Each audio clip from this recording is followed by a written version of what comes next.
Again, this is your training, so if there is something that is specific to your job that you see here, ask the question, we'll discuss it, and we'll do a broad overview, all right? So with that, we are Neogard. My name is Vulcan. I'm the local account manager out of Southern California. Along with Carolyn, I cover Las Vegas and Phoenix. Give you introductions, and we'll kind of go around. Yeah, of course.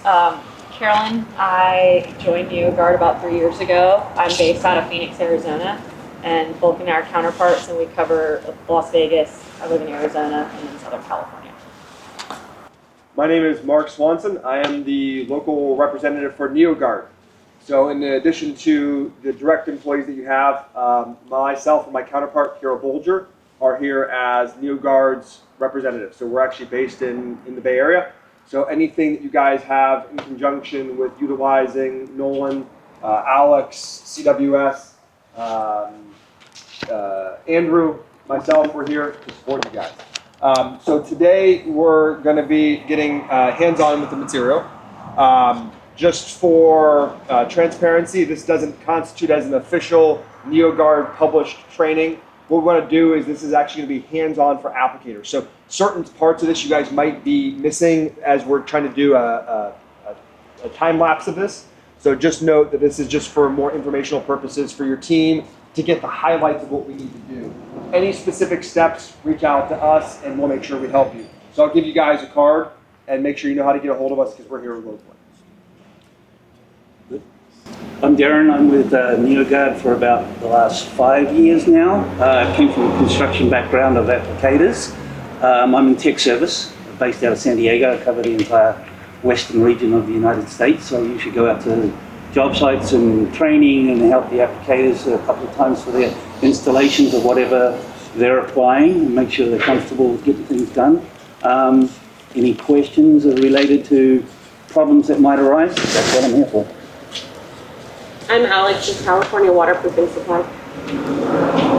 Nolan, Neogard, the local rep around here now too, just became part of the team about 3 weeks ago. Tools and resources before we get going. So everything that Neogard has that is in paper form for the most part is now on the website as well.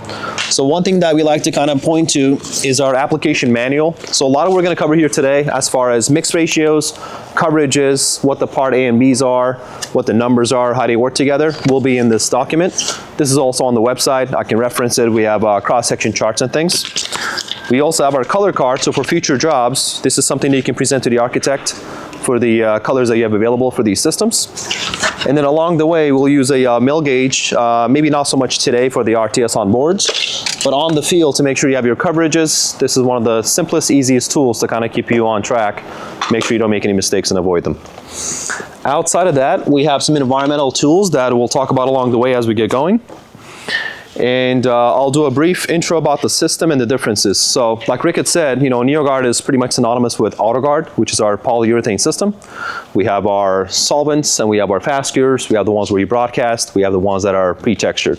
This system right here, to Alex's point, is about 4 times the cost of the standard systems that we have. So it's imperative that you follow all the directions to a T. It kicks off very fast. So the benefit to the owner is that they can open it back up quicker. So the way we kind of approach this system is saying, rather than doing your classic polyurethane systems, you could get it in and out of with this, in much less of the time, turn the business back around so you're not losing out on revenue. Are you guys just as familiar with polyurethanes as you are, say, PMMAs? Are you familiar with the PMMA side? No. Okay. I'm told they weren't. So PMMA, to Mark's point, is the polymethyl methacrylate. What Neogard has is PUMA, so PUMA, polyurethane methyl methacrylate. And the difference is we do not require that you use reinforcement within our systems, but it is just as durable and the warranty is just as long. So it saves you a step and gives you the elongation with the urethane and the durability with the top coat as well. So slight difference. You have to mix it or anything? You have to mix it, but you do not have to lay down fabric like you would in some of our competitors' products. So with those guys, you may come in with, say, liquid 1, liquid 2. By the time you get to liquid 3, you have to put down sheet fabric goods for the reinforcement tensile strength, and you come back. That step can be avoided. And the big thing with that is it takes up a lot of time. You got to cut out the wrinkles. It's got to be consistent and smooth. It's got to be saturated. So it's more steps for you guys. Possible liability. This way, it's one less thing to worry about. Awesome. All right? Yep. Okay, so with that, we have our RTS 100, which is our primer. We have our RTS 200, which is going to be our membrane. You have your RTS 300, which is what we call our flexible body coat. And we have our RTS 400, which is our top coat. Now, these systems are very durable. And then on top of that, if need be, like the safety yellow colors, the safety red colors, could be applied on top as well. So you do have that option too for aesthetics if need be. All right. I'll let Darren talk about some of the environmental tools that he uses, and we'll talk about the surface conditions and the substrate before we get started. Okay. One thing I do want to add about the RTS 100, 200, 300, and 400, they all take the same Part B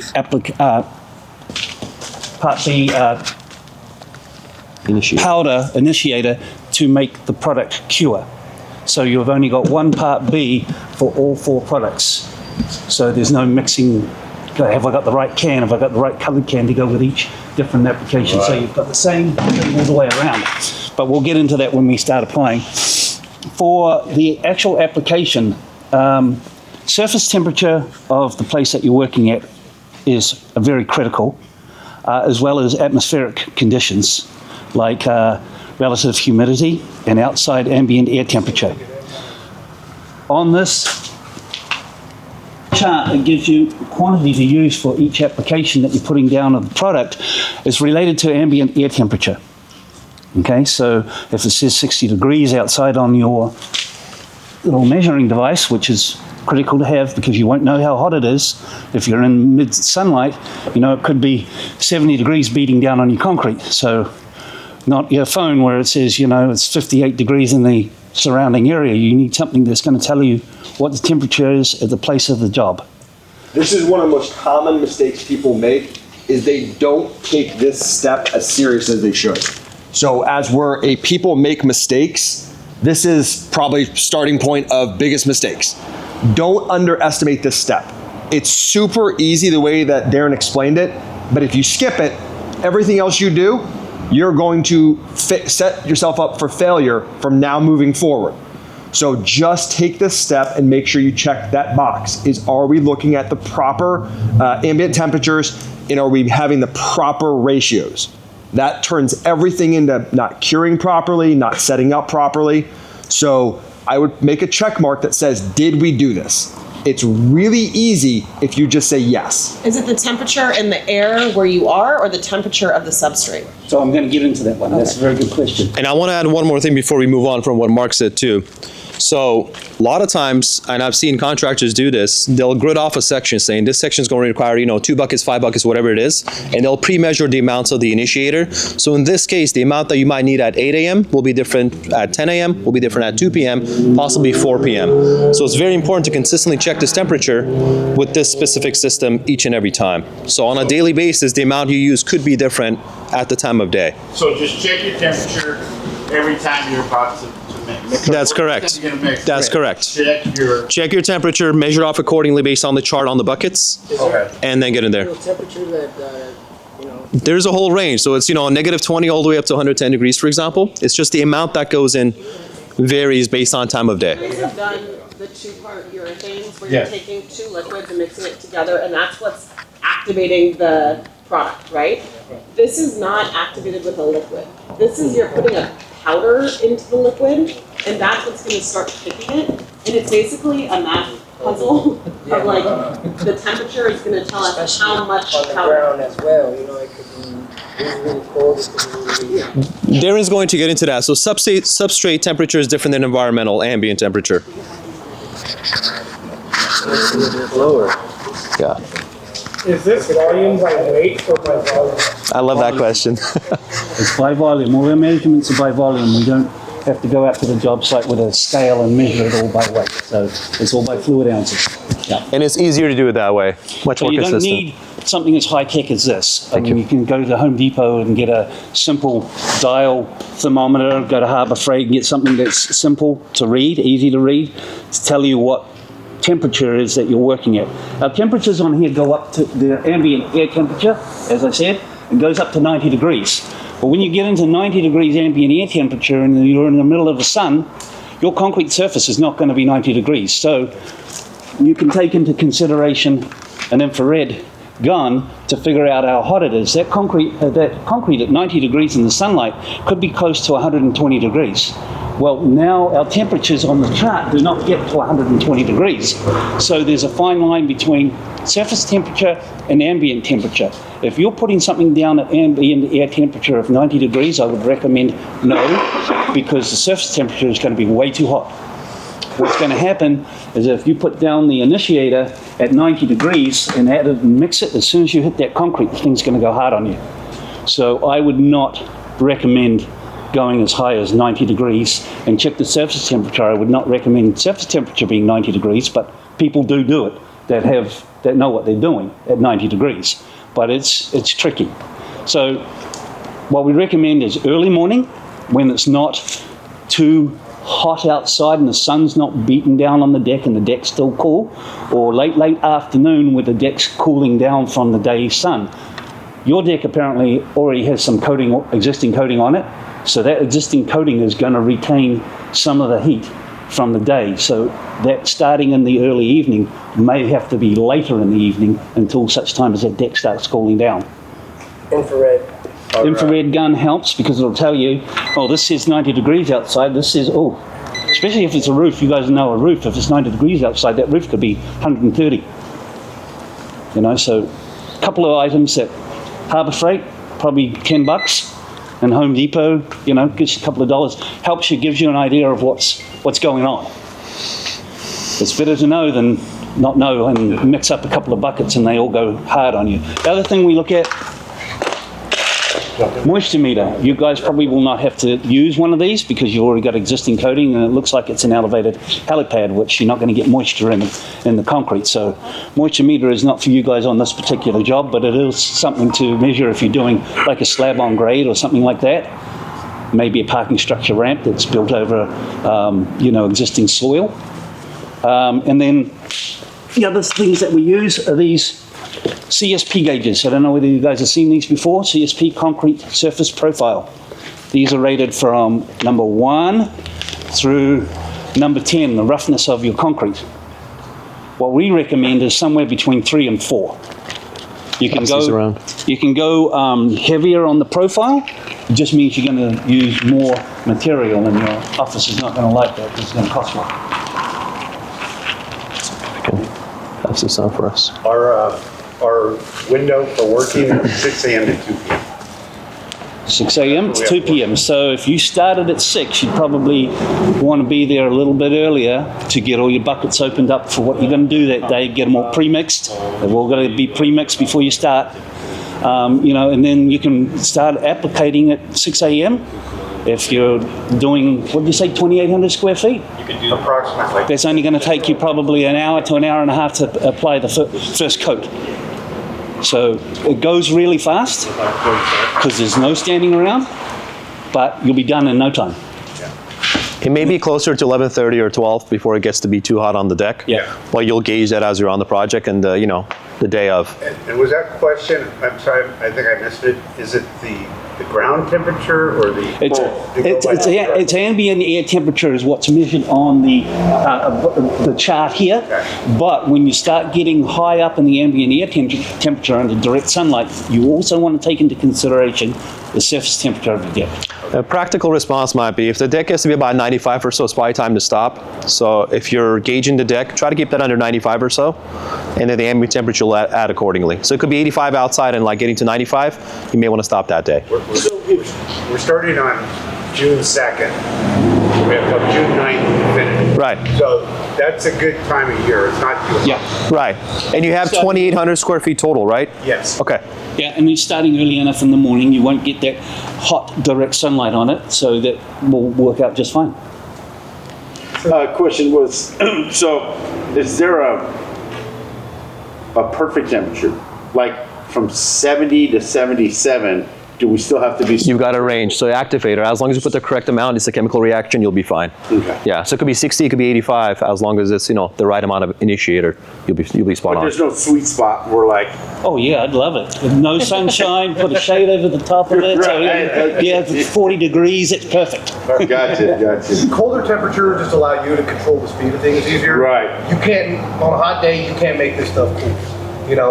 On a cooler day, you can be on the high side of your BPO. You don't want it kicking off immediately, but you have a little bit more flexibility when it's cold versus when it's Gotcha. Okay. Can we dig into it? Yeah. Did you have a comment? No. Okay. So what I'm thinking, we'll do it here and then have them do it over there. Anything? Sure. Okay. So while waiting for the boards to arrive, we had a couple of these prepped. The idea is this is an unprimed surface, so this is your day one when you get onto the job. This has already primer on it, so this will be your day 2. This will be your day 3, and that's your day 4, and we'll do the top coat over them. So we'll get mixing with the RTS 100, put the primer down. We have one here for us, and then we'll get you guys touch and feel so you know what it's like on the day of, get a better feel for it. And along the way, we'll answer questions and get rolling. All right? We have our own cleaner, which is a PMMA. It's a 800 cleaner. This is the only cleaner that you can use for this product. Okay, you can't use an acetone or xylene or anything else, because if you contaminate the tools with that material, it'll upset the chemical ratio of this material and it'll cure them. This is really what it is. Very simple to If you guys want to see what this looks like, you just point and shoot, and it tells you what the surface is. And if you like, do it over here. There's a lot of on your tools or anything like that. So it shows the deck temperature. If you guys want to, just point and shoot. If you leave this stuff out, it doesn't have a recoat window, so you can put down your primer today and it rain on you and come back next week. So long as it's clean and dry, you can wipe it down with this and apply your next coating over the top of it. But this is the only product that you can use while applying the stuff. I want to iterate that. So you guys have done some epoxies and polyurethane systems before. So with those, not to leave the primer exposed for too long, base coat, you got some more time. This stuff, every single level is exactly the same. So if you were to come back, say 3 months from now, as long as you clean, you'd be able to recoat as well. So I'm not saying do that, but if it falls on a Friday or a Thursday, you come back on Monday, just make sure it's clean, continue with the next step without any prep. And that would be just a simple wipe down with it. That's correct. Whatever debris might be on the surface. So what's our ratio with the primer here in the first one? Well, it's an activator, so it's the amount that you need basically, and depending on the temperature, we're going to add the activator onto it. So it's not so much A to B, it's more the amount of activator we need that day, or at that time of day. So, so as we said, because we don't know what the temperature is, One other little tool. I speak louder. don't assume that this is a 5-gallon bucket. All the buckets actually tell you on the side how much is in there. This is 4.5 gallons in this bucket. This is designed so that you can take the BPO powder, pour it right into the bucket, and mix in your bucket. All right? I was also going to bring up the screen, having a screen. Yep, okay, your turn. Oh, well, one extra little tool trick. Sometimes this BPO can be clumpy when it comes in the bucket. So having a little sand screen to run through to break up those clumps so that you don't have little white clumps all in your coating. So having one person that's opening the buckets and pre-mixing them all, and then somebody that has a screen just making sure that this isn't lumpy. We didn't have too many today, but you can still see a few of the little lumps in it. So they can be bigger, but you see how it's... Yep. So if you just take screen, rather than having somebody sit bug here screen like I from did your today windows, and push. you can buy a whole roll at Home Depot for pretty much nothing. And you just Pour it through, shake it up. rub it through with your hands, break it all up. Sometimes you might get a bucket that's got a lot of clumps in Go it. ahead. You'll want to make sure they're all broken up. So as we're talking about I was mixing, gonna walk this around. the knowing So I the can show it. units is really important. So I broke this one up with my Being hands, but see how it's... exact is really Yeah. It's got some lumps in it. And some you And can I get worked on it for really probably big 20 chunks. minutes because we didn't have a screen, but... It's just the material, it's just the way it Run is. into a lot of mistakes if they try to split Toxic, kits. you need a respirator? Even the best You're of the working best outside, no. splitting kits can go wrong. So be careful. A lot of people do a mock-up and they'll say, I'm only going to use half a bucket. That half a bucket takes 10 days because it didn't cure properly because they mixed the ratios improperly. So if you can avoid splitting kits, it's going to save probably time. It costs a little money because you're using the full thing. But my personal advice is try not to split kits. Either plan to use the whole thing or wait. Completely agreed. And if it doesn't kick off, guys, it doesn't kick off. It's not like when we give it 2 more days, it'll stay wet. So you'd have to kind of take it down. So But if you do it's not forgiving. It's just you gotta be exact Yeah. on point with it. Right. But it's not worth the liability of having to go back and fix the area is what he's saying, So try to stick to it. One thing I want to mention here, this is a training, obviously, we're doing a demo, so I'm using a little portable drill. You'll have something a bit more commercial grade on the job side. But what's important is you want to use a Jiffy mixer. So this mixer right here, unlike the paddle one that you make, bake cakes or whatever at home with, this mixes bottom up. So it allows for the initiator to actually be fully mixed into the system long enough. So ideally, this is what you're using on the job. This is my Jiffy mixer. Because I can't get that thing in that.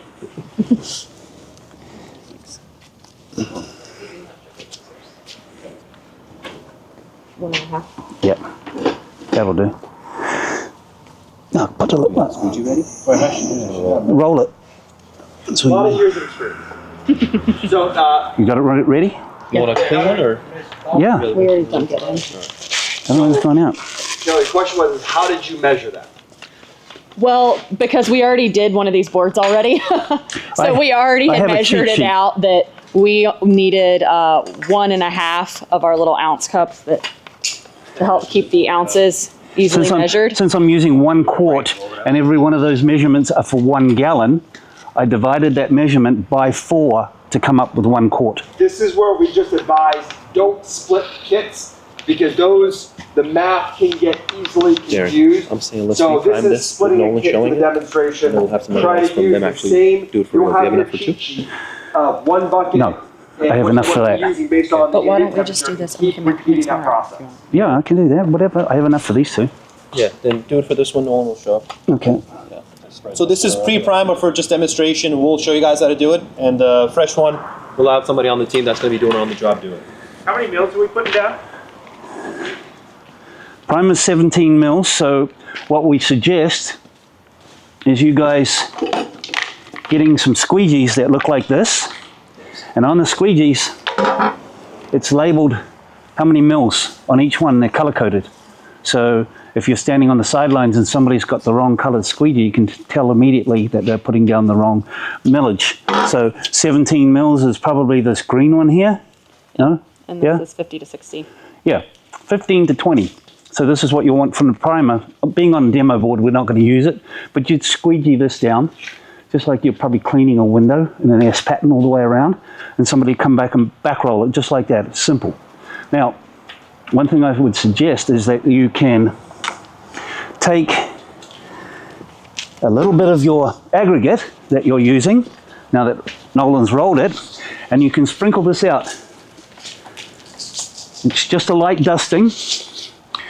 What will happen is when you're done that and it dries, that stops your steel spikes on your spike shoes that you have to wear all day long when you're applying this from slipping, because this becomes very slick and people can get hurt if they're not standing on their spike shoes correctly and do something like that. It's a bit like standing on sand on a glass area. That aggregate is for slipping purposes only. Only. That's not in any manual. It's not a recommendation. You can go without it. But if you wanted to, there's no recommended amount, just a light dusting so you don't slip. Gotcha. Okay? It'll just sit there and it'll become a rough surface, so that when you apply your next layer, it also gives it something to bite to, because now it's got a profile to it. But it is there so that your metal spikes do not go like this underneath your feet and you slip out from yourself. Done that. Do we need any special aggregate for this? Silica sand, kiln dried sand? Is there anything particular we need? Yes, for your helipad, it is different from a vehicle situation where we would use a silica sand. We're using aluminum oxide. Can anyone guess why we would change from sand to an aluminum oxide for helipads? For what? Can we guess why? Yeah. Well, Obviously for product purposes, right? It's gonna react or hold better. The helicopter will crush the sand. Durability. Durability. so, but if they are sprinkling into the primer, will they have to use that? But they could still use the same. They can use sand. It's only there for safety. Nolan. Does anyone else want to try and roll this out? Go ahead. Anyone again? Come on. And we're gonna squeegee on the other one. It's just simple as just rolling it out. We were too. Okay. This will be dry and ready for recoat in an hour. Probably, you'll start to see it kick off around 30 minutes.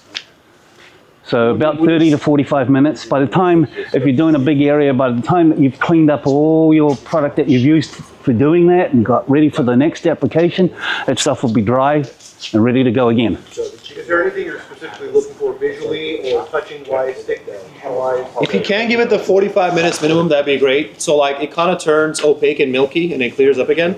And the the rule of safety typically is if you touch it and it's tacky and it's on time, you're okay to move on. But if it comes up across like on your finger, then you may want to wait longer. Will the roller kind of start to clap as it gets close to the end of the spotlight? Yes, if that's the case, then change your rollers out, just like, like a 2-part component epoxy or anything like that. Well, and just talking so like the bucket itself, as you roll it, that's how you know the bucket's dead when your rollers really start to, it's quacking is what I've always heard called. Yes. The good thing about this product, though, also is you're going to go through a lot of mixing buckets. So if you're using these measuring cups or these measuring buckets, which is quite typical, because you need the... that looks good. You need the calculations on the side of the bucket so you know what you're doing. This stuff doesn't stick to plastic.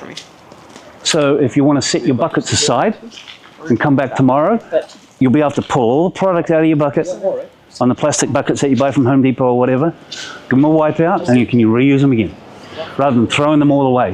Are you mixing in the bucket that This bucket, yes, you are mixing, but sometimes you've got to do small areas and other, touch-ups and stuff, or you've got to measure out a certain amount. Those buckets there, they get expensive. You can mix in the 5-gallon bucket. Now, to go with that question that you just asked, we'll get to that when you do the 300. Of course, you're not mixing in the 300, and we'll show you why. So you will need another bigger tub. So, in with the silica for, adhesion so we don't slip with our spike shoes, am I laying that down per step, per process? No, just for the primer. Just the initial. Just the initial primer. And then the aluminum casting, is that done at the end or which process? When we Which get to step? step 3. Thank you. That's your finished aggregate for slip resistance. Okay, This is gotcha. through application for your safety. This Okay. won't be in the manual. You won't find this anywhere. It's just, Right. field advice. Okay. It won't void your warranty, but you're not going to find it being in there. No, Thank you. it's not a requirement. Okay. It is in my book. It is now, yeah. Excuse me, Darren's just seen We're one. working at the hospital. I've seen a One couple. too many dances. I've seen a couple of guys do a couple of splits that didn't show up to work the next day. Let me put it that way. No, well, I showed up to work the next day. We want to do the 100 thing, squeegee it out. Okay, On a board for them. put this one aside, let it go hard, and we'll reuse it again later. Give me another one of those. So I don't Norman, know if if it you was can. Andrew or Tim asking about the mill thickness. So we'll you. do a proper one. That's the way you guys will do on the job. Fair enough. So we need about 17 mils. These easy squeegees have been marked at about 15 to 20. So you pour it out, squeeze it out, and then back roll it is the idea. So whoever's going to be asking will probably do this step. Who's going to want to squeeze you? Somebody squeegee, somebody back roll.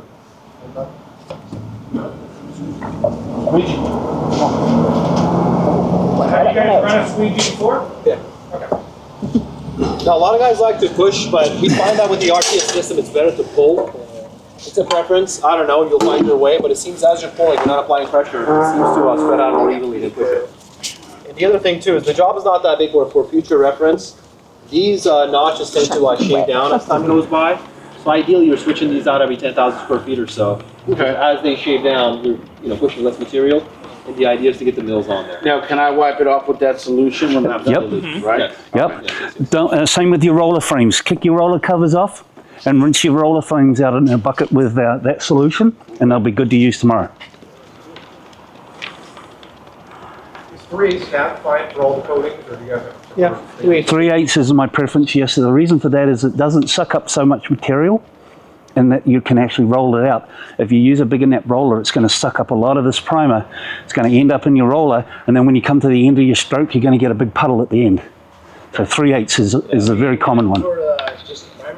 All of them. All of it. Well, actually, no, there's another 2 coats that use a different type of roller, but we'll get to that. Do any of these applications use porcupine roller? There's another 2 applications that take a different roller, yes. So we'll Yeah, get to that. so we're gonna get but to it. no porcupine. Okay, so best thing is to pour it out in a ribbon. Hold on. All right. And then what you would do is basically at a 45-degree angle, just like you're cleaning a window, is you'll see how you're getting it at one end, and then you come back and you turn your 45 the other way, and you're just moving your material all the way along. Okay? Okay. I didn't pour it all out, so we'll see how much is on there. We've done trainings with the 1-inch nap. You can push it however it goes. There's not a right or wrong, just so long as you get everything covered. There you go. Doing too much work, not getting enough on there, so. You got enough or you need more? You need a little bit more, huh?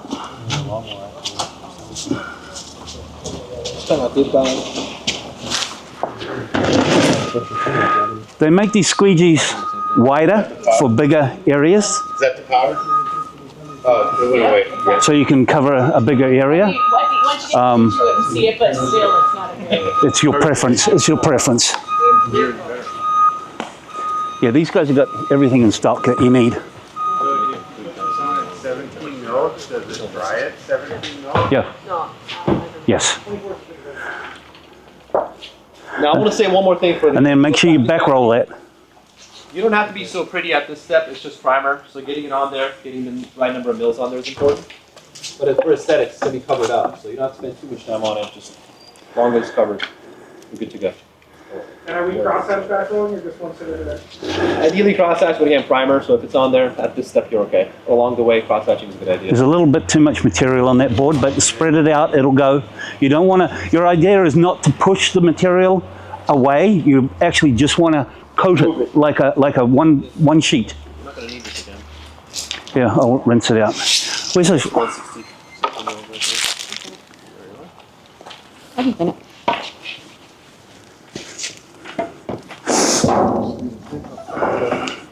Yes.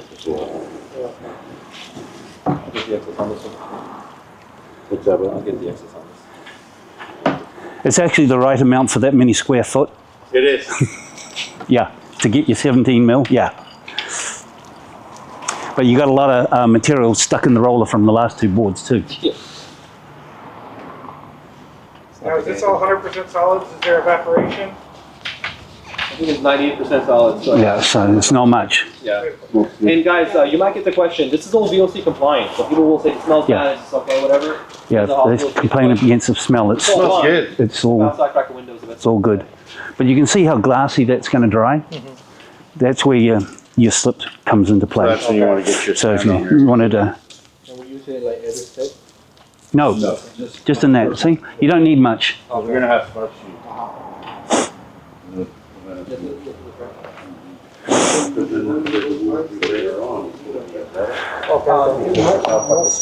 Leave a big puddle in one corner, Vulcan, so we can see it dry.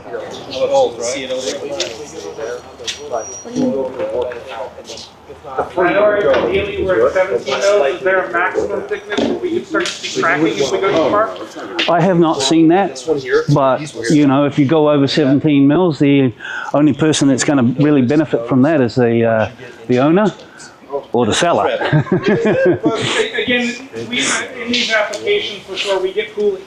There are areas that are sloped off. So there could be 25 mils somewhere where everything else has got 17 in it to make sure that. It's not a problem with it. So if it's like a polyurethane system, you get to about, say, anything over 35, 40, starts maybe like do the whole solvent entrapment. Not in this case. This whole system builds about 180, 190 mils. And there are steps where you're up to like 80 mils. So if your 17 turns to 25 or 30, you're okay.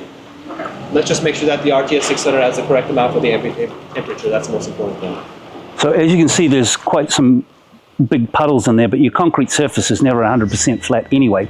So you will get, you know, little divots where you're going to actually get more material in those low-lying areas, which is why we use a squeegee, 18-inch or 24-inch, but the 24-inch can still go across those lower areas in there, which is why now we back roll it to help minimize some of that. But you're always going to get some areas that are going to be thicker than others. That's just inevitable. But you'll be able to see how well it all dries the same. And for the sake of your training, can somebody say what time it is for your video?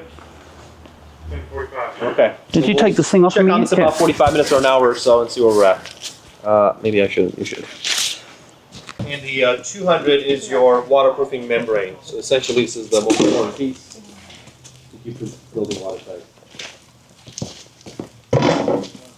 pre-mix the materials as we're getting ready, but you only add the indicator right before your rockets fly. So don't mix the powder in there and let it sit before it's go time. You can pre-mix the material because it might have settled in transition, might have sat there for a little bit. So you can do this part, say like 20 minutes, 30 minutes before, or right before it's about to be fried is when you want to add the powder in and get that ready. All right. So from the moment that the powder goes into the bucket, you have about 20 minutes or so to play with it. And then the roller starts to pull, so you get that sound from it. Yeah, so if you come to the job site in the morning and you know you're going to put down the 200 membrane, and you calculate out what you need for calculating, say, 10 buckets, and you got to mix them a minimum of 3 to 5 minutes a bucket. That's 30 plus minutes mixing before you start. So what we'll be doing 30, 40 when I guess. you guys are out there trying to put this stuff down, waiting while your rollers are going hard for the guy to mix it. So you want to mix it all at one time, and then just start laying it down. And then when the guys are ready for the material, you'll add your BPO, because these are already Oh, you're talking about pre-mixing, not after you add it. No. You put that in there and wait 30 minutes, you're done.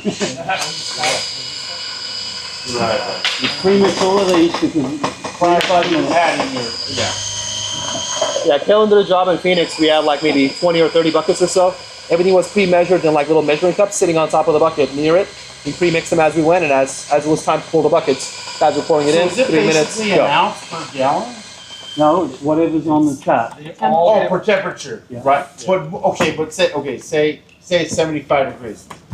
How much do I put? Let's find out. Find out. Oh, so there's no. It's always is on it- the activator. No, There's no rule of thumb. It's all So we're doing the 200 right now. it's all job specific that day. 3.5 ounces. Ask me about mixing times, right? So we're talking about 2 different mixes here. One is we want to pre-mix the material. So before anything else is added to the original bucket, we want to make sure that whatever's settled has been mixed up, right? So you can eyeball that. So maybe you do that for 2 minutes, maybe you do that for 3 minutes or so. You want to get the product going. But from the time that the powder goes into the bucket, you want to get that minimum 3 minutes, ideally 5 minutes. What you don't want to do is, don't mix this one 3 minutes and that one 4 minutes and that one 5 minutes. Have a clock ready. But from the time that the powder goes into the bucket after it's been pre-mixed, you want to mix it 3 more minutes. So when Darren's talking about setting the crew up and getting it ready like Carolyn did on her job, so the guys could have had 5 lids popped open. Somebody was pre-mixing those ahead of time.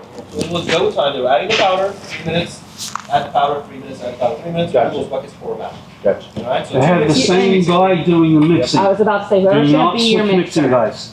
All right? So the There's one person designated mixer. designated. who's gonna stand there and mix them all while everybody else is getting ready. Because you don't want somebody coming along and taking a bucket that now doesn't have your initiator in it, because the mixing guy hasn't finished his process and going and throwing it out there and it not curing on you. So one guy, you can use the same mixer for pre-mix and then the same one for the BPO activator. But what happens is you have to wash it between each bucket because it'll go hard on you while you're waiting for the You're not guy double for another dipping one. in between the process. So you'll have a bucket of this, just like I've done, next to you with the cleaning agent in it. I drop my paddle in there, ready to go again. It hasn't gone hard and it hasn't all gummed up on the side of it, so you're ready to go. You guys plan on doing all the 2800 step one in one go? Or are you going to section it out because of entry? So I don't know. We're going to try to figure that out real quick here, because initially, not understanding what product we were using at the time we were looking at it, we were thinking of splitting it up, right, in sections. But the more I'm looking at this, I do have a couple of concerns. But the more I'm looking at it, I'm thinking, Mark, that I mean, if we get enough bodies, we can just lay it all down one shot. Yes, you can. One shot. I think properly prepped, we can lay down 1 and 2 in a day. Yes, you can. 1 and 2 in a day, and then that's good, because at that time, by the time we're done with that, you're gonna have temperature rising up, whatever, and then let's just play it safe. We knock this out. Now let's come back the next day, do our 3rd step, 4th step, and then we got some other things to play with. We got to cast the glass beads, the reflective glass beads into the final product on a certain area. Right. So the double dipping does not become a concern for you guys. You can just do primer in one go, finish the entire primer, wash your tools, then move on to say like 200. Yeah. Yeah. So you don't have to be concerned about double dipping in that case. Well, I mean, a practice like that, having your mixer, having your paddle 2.5. inside a bucket of solvent. We've always done that with anything, right? And so if somebody's going to be pre-mixing before we put what I'll call the hardener in it, the powder, then yeah, we're going to have 2 buckets. One's going to be labeled one, one's going to be labeled the other. We keep everything 1,000% safe, clean, no hiccups. Yep. We want to execute and get the hell out of there. You will. Okay, so for this next step, which is our RTS 200, like we said, is our waterproofing membrane. So for that, we wanted 17 mils. For this, we want 60 mils. All right? So 60 mils. This is a very critical piece of roller here. You have to have this roller. Do not use a spike roller, and do not use a net roller. You need this loop roller. Yeah, we've got some of those at the shop. So you need those. Some people call them, like Home Depot, they call them texture rollers. So you can get them there if you need to. Not to be confused with spike rollers. Those are a bit different. The other ones. Yeah. So for process number 2 and process number 3, you need the loop rollers. Good. And I got it. 60 mils. So it's 17 mils, 60 mils, 65 mils, and I think 25 mils to finish it. But you'll have all that on the market and practice. Now, there's a safe practice that, it's not in the guide specs, but something that in the field guys do to, avoid mistakes and help yourselves. Carol's going to cover that for us. So the primer and the 200 membrane are both, as you can see, they have a different color. They're both clear, pretty much. So for the 400 top coat, say you're using gray, for one bucket is 2 color packs. But what a suggestion, because you're putting kind of a clear on clear, is to order extra cups and throw 1 in your 200, so that way the guys can see it to make sure that they are covering all of the area. So instead of doing, kind of a, it's ambient, it's like It's an amber color. It's an amber color, but it's there's no right really or wrong. difficult to see. All it is you're changing the color of the material, just the product. You can put any color in it. The lid back on it and say, I didn't use it today. But you can put the color in it and it'll be fine. The minute you stick the powder in it, it's got to go out. So you can get everything pre-mixed, all your color in there, whatever you want to do. Even if, like I said, if you mix too many buckets, put the lid on there, go already pre-mixed, you can use it again tomorrow. But the minute you put the white powder in there, it's got to go out. Guys, you won't be doing this, but if you did add the powder into it, you put the lid on top, it could explode. So it could be Wait, dangerous say to that get again? hot. If you add the powder into it, The and whatever BPA. you Oh, want yeah. The rest of it, you put the lid on, it could explode. Yeah. And we're looking for about, like we said, 65 mils on this one. Andrew, we definitely want our color for this step for the water. Yeah, make it like a little bit easier. Yeah. You want to add about 25 or 50% more color in the whole order. This was the step I think that I did. That's good. That's the cheap one. And you don't have to use the color for some. Not always in it. And guys, at this step, you're not simply back rolling to get it around. You're actually opening it up so that it cures properly. This step is very important. So if you don't have one of these, you don't get to use a regular roller. This roller will You not have move to the loop roller. material around. Right? It's only there to self-level it out. So if the squeegee guy didn't get it into all the places that it needs to go, it's going to need to go back. Because the roller will not be like a paint roller and move it around. And you see how it's opening up as it's going too. That helps out, like, to not all the other. Yeah, it doesn't trap the wax basically, which is the film. I've seen it. It's scary. Everybody knows what this is, correct? Yeah? All right. For about 65 mils on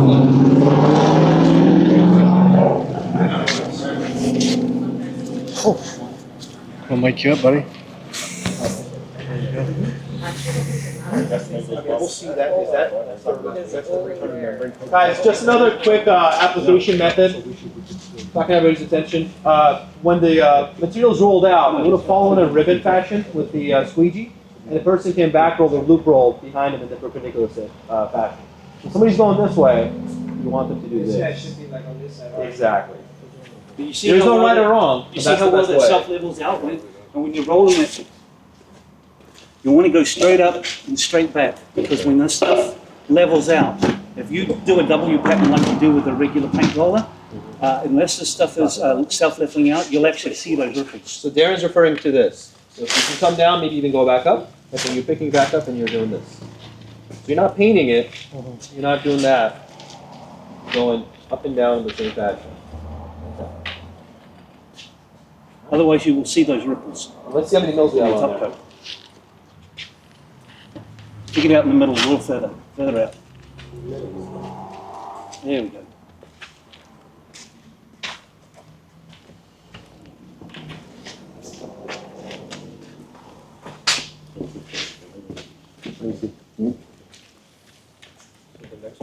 Perfect. It's not 65, 70.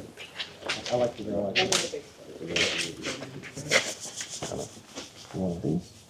65 is the last one. That's better. See that? Gotcha.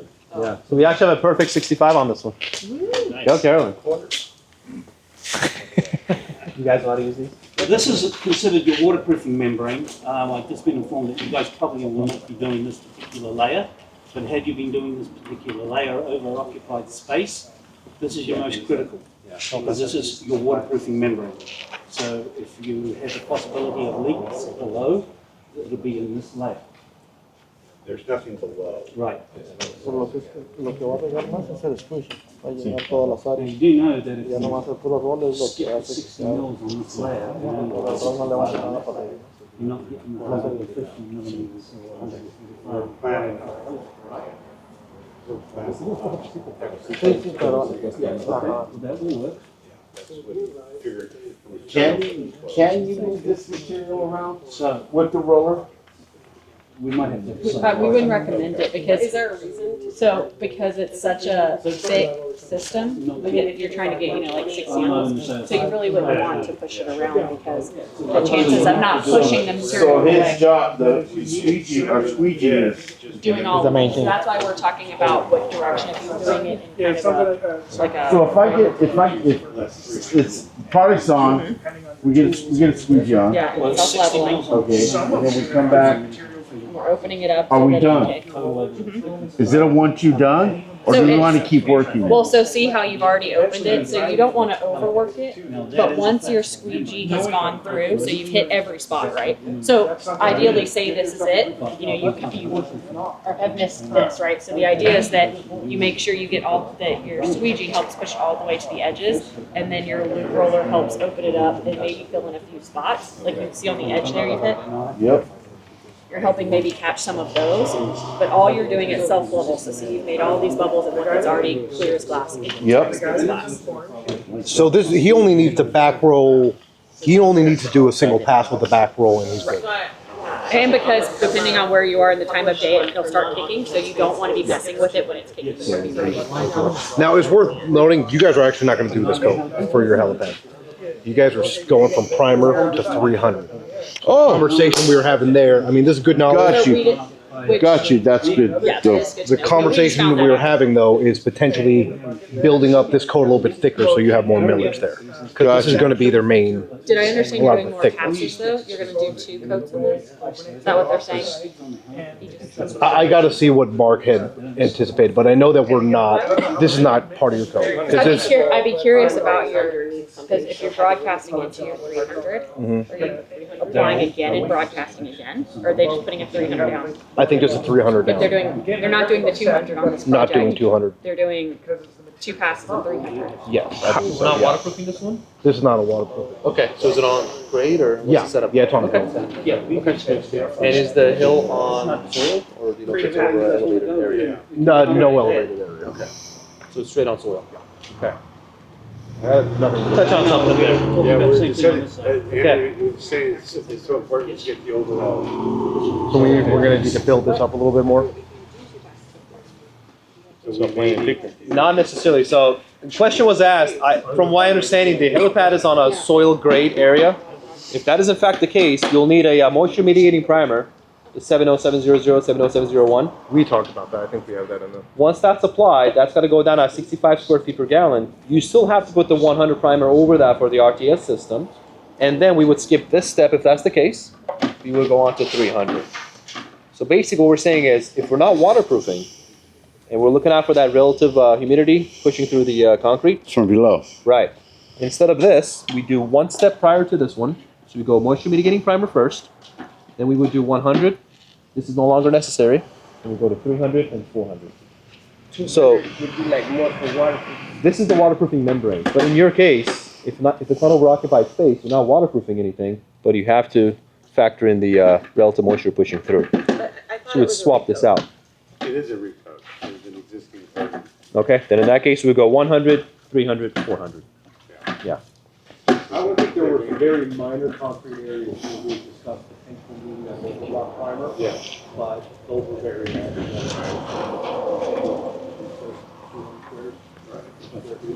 Yeah, if there isn't existing and you haven't had any blisters popping through, you're probably covered. There could be a sheet of material. So if that's the case, you're fine.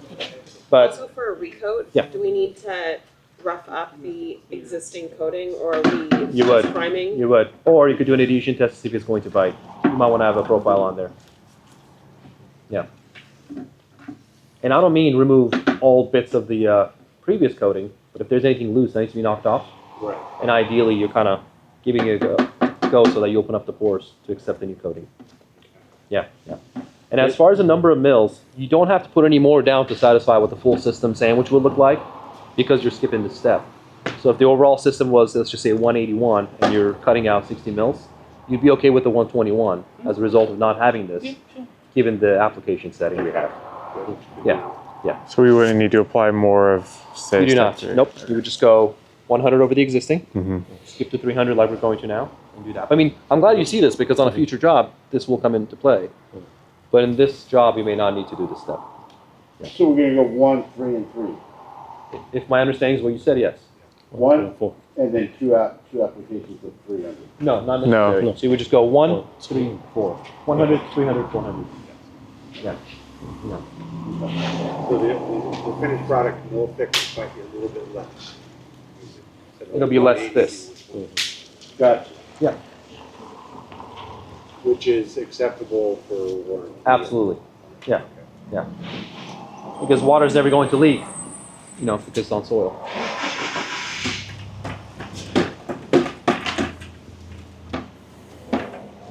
That covers it, right?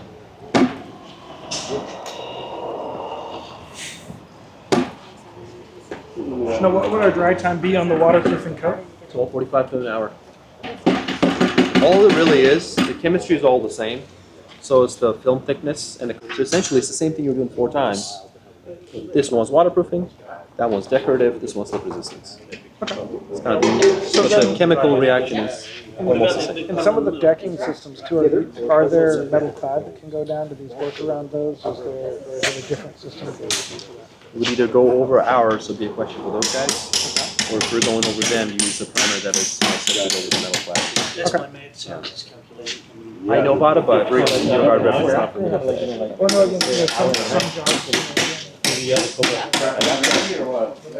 An hour after you've finished the application of this entire system, whether it be pedestrian, vehicle, or helicopter, an hour after you've finished it, you can drive on it. Or walk on it. Whatever it is to stand on it. Or land on it. Isn't that crazy? Mark, sorry. Yeah. Sorry. Wow.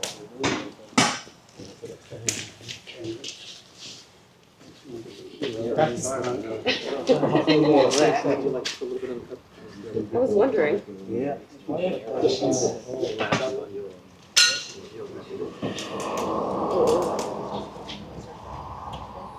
And I'll start with back to smoking. I might be. You want the filler?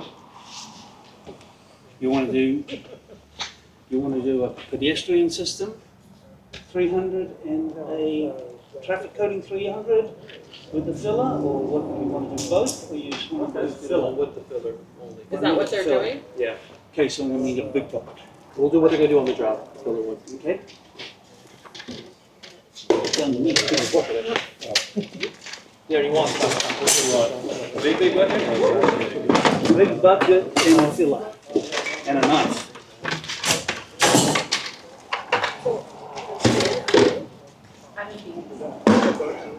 You can see it, like, either that or I'm hallucinating. Right about where the light's hitting it, it's like off gassing or something. Yep. Yeah. Pure chemical reaction. I don't smell anything. Do you guys smell anything? It's very slight. That's yeah. Pretty cool. I remember when we did the like the Edgard, you can smell that stuff blocks away.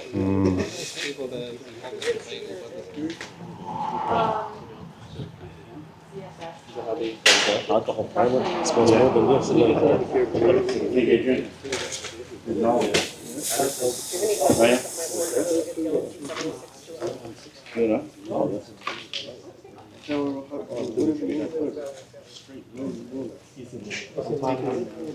Right.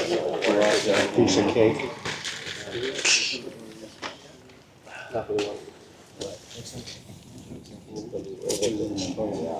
Oh.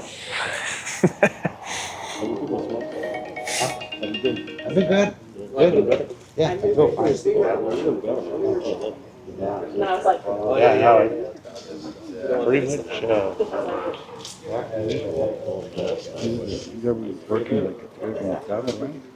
Keep it working. At Apple Park. See, and the mole. I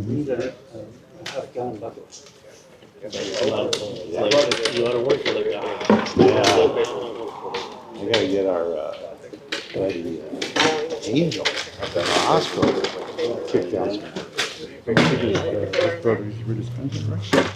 Rebecca. I think so. No, I think everybody's taking it in pretty good. It's like 500 or Yeah, something. we'll have some questions. One thing I want to say too, I want to clarify what Andrew again, the thing with this is, if the helipad is going to get the helipad that's going to be the whole package distance, the hospital may allow the steps. From a performance of putting the helicopter is one thing, but there's not the helicopter traffic on it. So you may get information. But when you see how Andrew has this stuff in now, people listen. I mean, everything you said is true for every scenario. Okay. But somebody might say, hey, you know, your competition gets 200 million, why are you giving it 20? You don't want to be in that conversation. Correct. But that is the case, you make such a secret.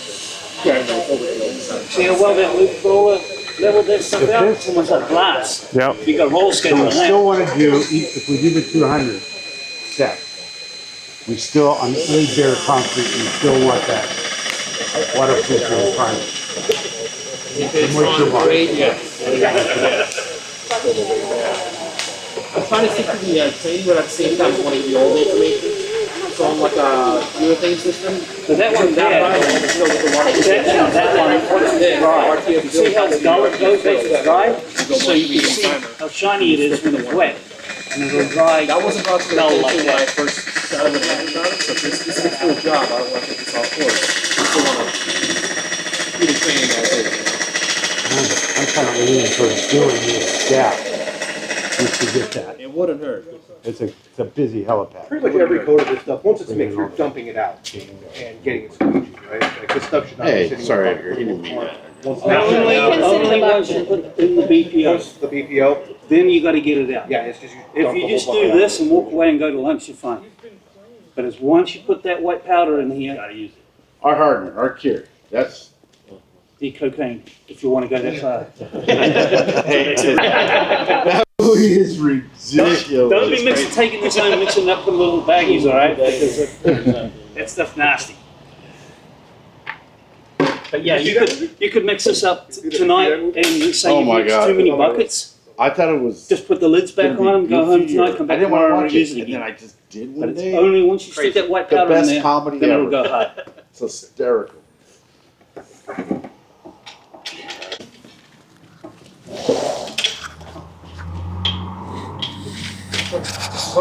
Yes, question for you here. Yes. Something I noticed at the beginning, you know, if we walk around, we have footprints and things like that on these. Is that something you'd want to clean with that cleaner before you go in between steps? I mean, is the material good enough to go right over that? I mean, because essentially that's contaminant in my eyes.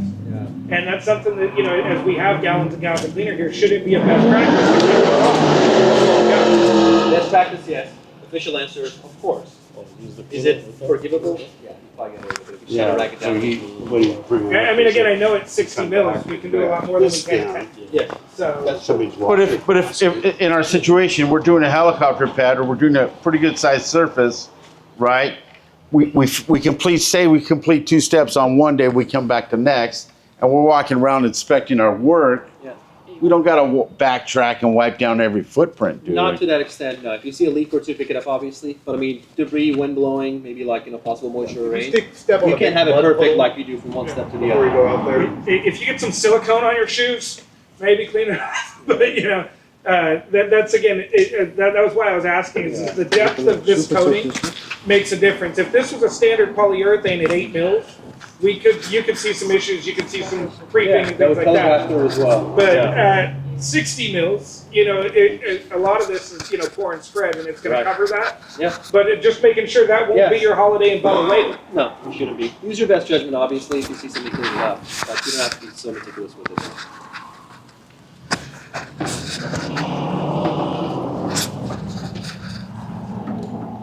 Can we discuss the filler? So as I said, the 300, you're gonna need an additional bucket. So obviously we're trying to pour it off a little, so we put the 300 in this orange bucket. This is the filler. And all the filler really is to add the body coat to get the thickness to satisfy specification or the need for the job. So chemically, it's not changing anything, it's just adding body to it, so it's thicker, keeping it up. And we're adding it directly to the premix. To the 300, yes. Are you also going to screed it and throw it on top too? No. You want to fully mix in here properly before you throw it off. Otherwise, it's not going to I don't trust that. If you're doing the detail areas, will you Hey, I think have mix it in there, or is it going to kick off and die in the bucket? What's the measurement on that? Yeah, so let's say you mix up your 5x4 and you pour Darren's off got the gift, man. your, That's why I just ribbon, asked him.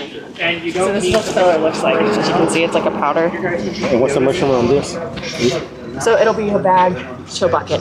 A bag to a bucket? Yeah, so that's why you need a big 5-gallon.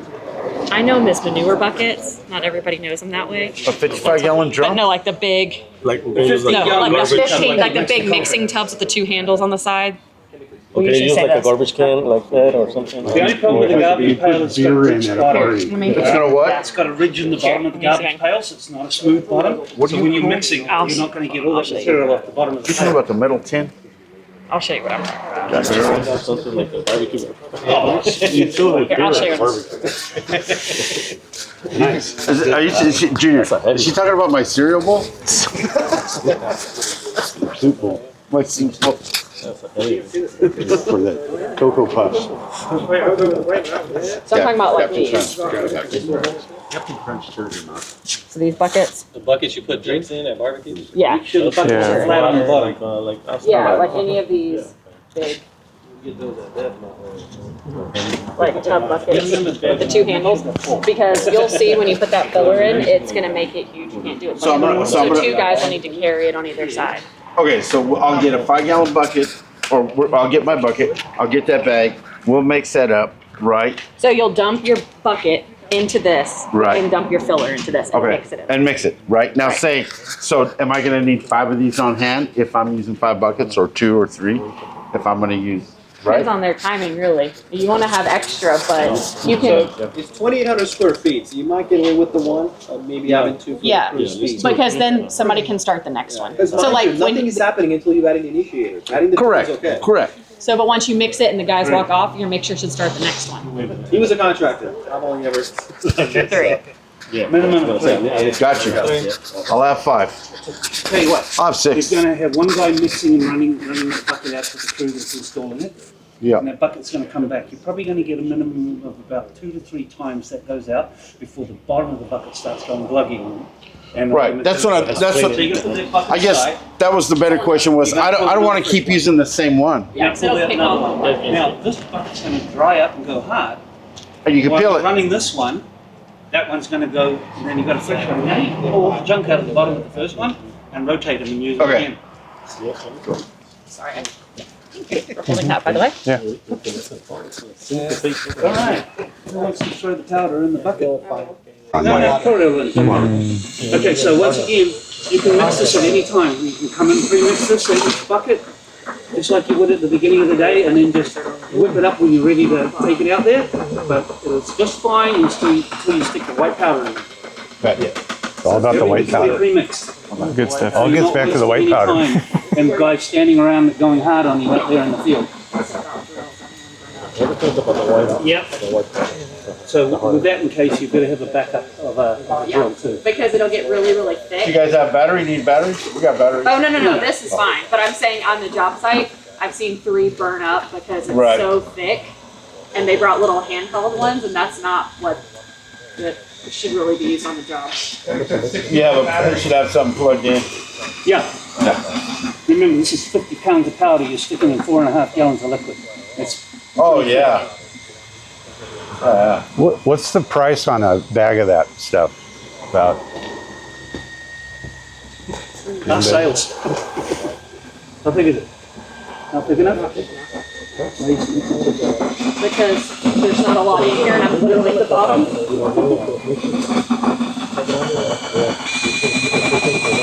like making pancakes. So this is a lot of times, guys, why you need to have 3 to 5 guys on the job site. And it can't be done with 1 or 2, or you're going to get a workout like no other, and you're going to make mistakes.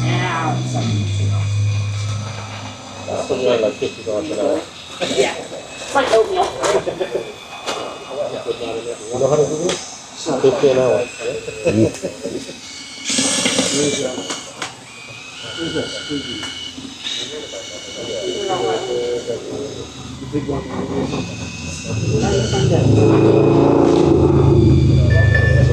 I can't a whole bag per 4.5 gallons. Yeah. Yeah, good communication between the guy doing the squeegee and the guy on the mixing, so you two are in sync about when the next bucket's coming. You wouldn't have to feel that, so this would be that would be like the idea. You wouldn't have to feel that out because one bag of this goes into one bucket of this on the job. They're saying how important it is to have one guy that kind of does all the mixing. It's usually what we do when we do stuff like that. Yeah. It'll be somewhat watery. That That's might be a little right. bit too worried about The mixer. just eyeballing it for demonstration. On the job site, you wouldn't have to do that. Well, and if you're mixing it, Okay. Oh, yeah.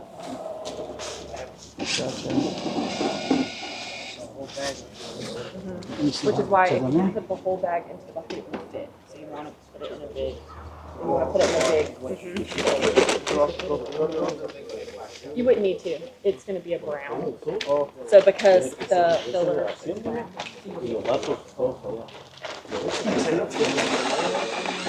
But yeah, it won't fit. Adding a filler will not fit. So you want to have big tubs. And again, with this process and every process, right, pre-mix, right, always pre-mix, right, whatever we're gonna add, whether it's a color, whether it's this powder, right, and then once we add our hardener, right, so with every process, it's a 3-minute minimum. No, it's only 3 minutes in your premix. Okay, and then When you add your hardener, you want about a minute, all right? Because every minute that you keep mixing it takes off a minute for them guys to put it down. So it's about a minute on the hardener. If it's in a liquid state, you could get away 45 seconds to a minute. You just want to make sure that everything is blended together really well. So about a minute. A minute is a long time when you're standing there counting it off. right. Is there over agitating if you have a better mixer?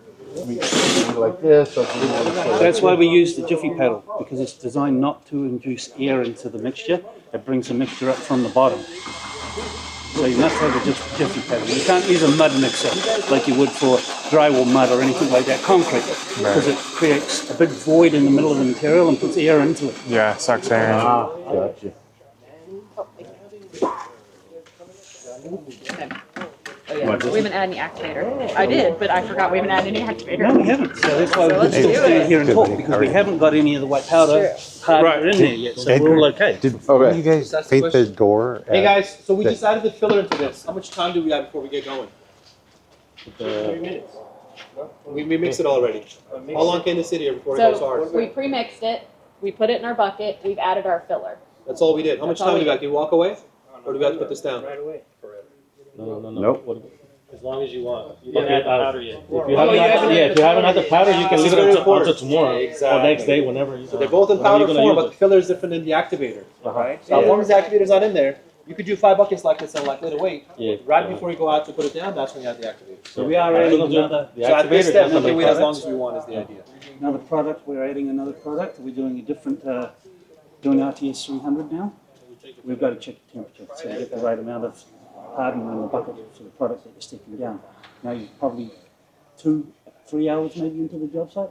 It's got a lot warmer in the day. Yes. You might, Yeah. it's now 68 degrees in here. Like you said, day 1, you do the On the primer ending, and the base but coat, not right? on the- Yep. Day 2, it's morning again. But so if it's you're not the same outside as in the this. sun, Right. After that timing, Yep. it's a brand new day. So that's Okay, so, Somebody want to? so we're at 68 right now, you said? 68 in here. Right, RTS, that's what level we're at. And we just said it was, what, 38, 68? Yes. So we're between. Between So there's a difference here, guys. There's a split. Our temperature range goes from 65 That would be or 4.5. 70. So that's for the So whole you can bucket, we're put not it down doing in the that. 65 temperature range, or you can put it down as a 70 degree So we're temperature gonna do, range. let me The ask. 65 will make Get it go that, off you faster. can't put those rocks Putting in there. more hardener in it. The 70 will make it go off a little bit slower, give you more time to play with it, because you're putting less hardener in it. I would lean on the 70 degree side with less hardener to give you a few more minutes So, to play around with. just, Say that again? It's on the table. Yeah, temperature range falls right between what we have on here is a range. Our range on here is 65 or 70. Our temperature falls at 68. So which one do you use? If you use 65, you're putting more hardener in it to make it go off. If you use 70, you're putting less hardener in it because it's hotter outside to go off. Gives you that much more time. So if you're going in 68, I would use the 70. Less hardener gives you a little bit more time. When you get comfortable, when you're doing smaller areas, I would go go with to the 4 instead 65 of 5. because now you don't want to stand around waiting for it to get hard. You guys are If in you're, a if small you're area. going at least at Come night on, and let's it's go. cooler down, Yeah. you can go to the higher side. Depends on what you're going to do. This is like But sludge. always err on the side of caution and go a little bit less. It'll still harden up. It just may take a little longer. Okay. How is this, how much So is we at this? 68, 300 RTS would be what? 4 4.5? per gallon, right? Per We're gallon. gonna go 70 degree range. So that would be 4 ounces per gallon. Unfortunately, I only put half a gallon in that bucket. So 2 Perfect. ounces, 2. Toss 2 in there.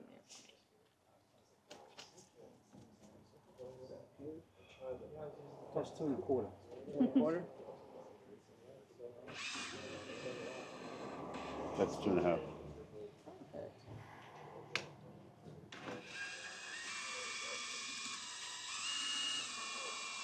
Oh, somebody's got dirty boots. I'm gonna have to clean their substrate.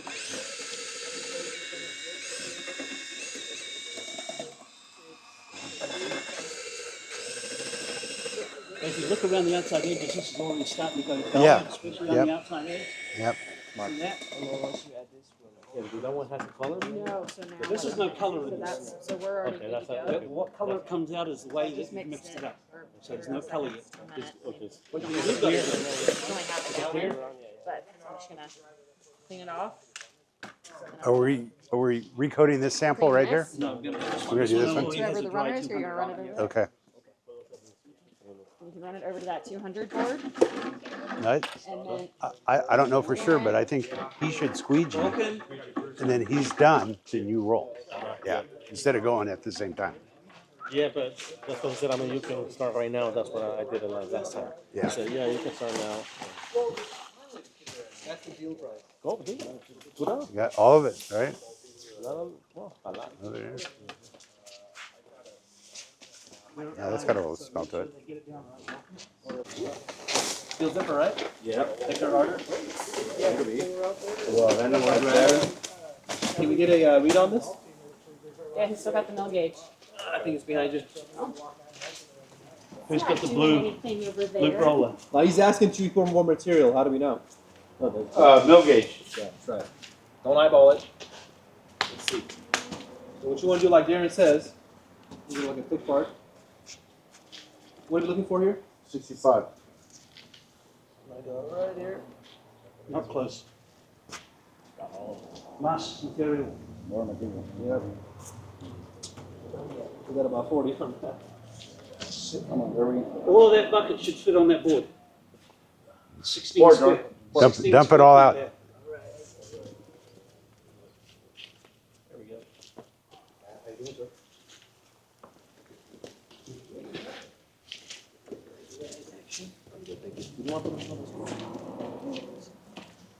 That's how thick it is when it goes down. Really thick. That's why you got to have those squeegees. You probably need one of those about every. You're going over 200, so it's smooth. So you probably get away maybe 5,000 square feet. So How many squeegees would I want? well, you're doing 2,800, and remember you're going over the 200, which is a smooth surface. So it's not like concrete where you're going to chew teeth off like that. So. Four of each. Have some for backup. In case the guy snap on or something like that. Yep.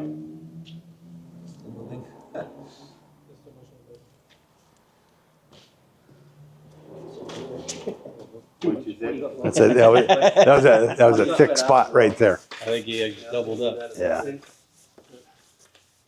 And see how you can actually push this? Yep. You don't really want to be pushing it. You don't want to push it. You just want to glide over the top. And as you're pulling, you don't apply pressure, it's kind of like Just guiding sitting it there. towards you. Now, you want to go straight up and down in a straight line too. And then jump over. And then jump over. Hey, it can't be perfect all the time. No, I'm saying Somebody's like, going to come up and go, why did you Yes. write your name in the color? no, Because it's not level. But it will made zero mistakes in 3 weeks. There's no. What? He's made zero mistakes in the 3 weeks. Must be nice. All of his jobs are like smooth. Like that? It's almost like I don't even have to do anything. Not like that. Now, if you use Tell me the what that's net like. roller in this case. You're selling it. Greg selling it. I'm just gonna push it. Greg's selling it. I'm just gonna take it over the edge. Because I love how it all comes full circle, that this is where my first training was. I'll never forget, I have these pictures, I'm like, you just buckets, and they're like, come on, Carolyn, I'm like, yeah. What's our target number here? 65. Carolyn's making fun of me. It's okay if it's a little more, you just don't want it to be less. Gotcha. The easiest way to do it is calculate how many square feet you're going to do today, how many square feet per gallon the material covers, and divide the amount of square feet that you're going to cover by the square foot that the gallon covers, and that's how many gallons you need to apply. You shouldn't need to stand there and measure it with a measuring gauge all the time. If you put down the right amount of gallons for the right amount of square foot that you're doing, everything will be good. Yeah, this is way too thick. It's perfect. Right? You don't know what you're doing. Because the filler is pushing it up.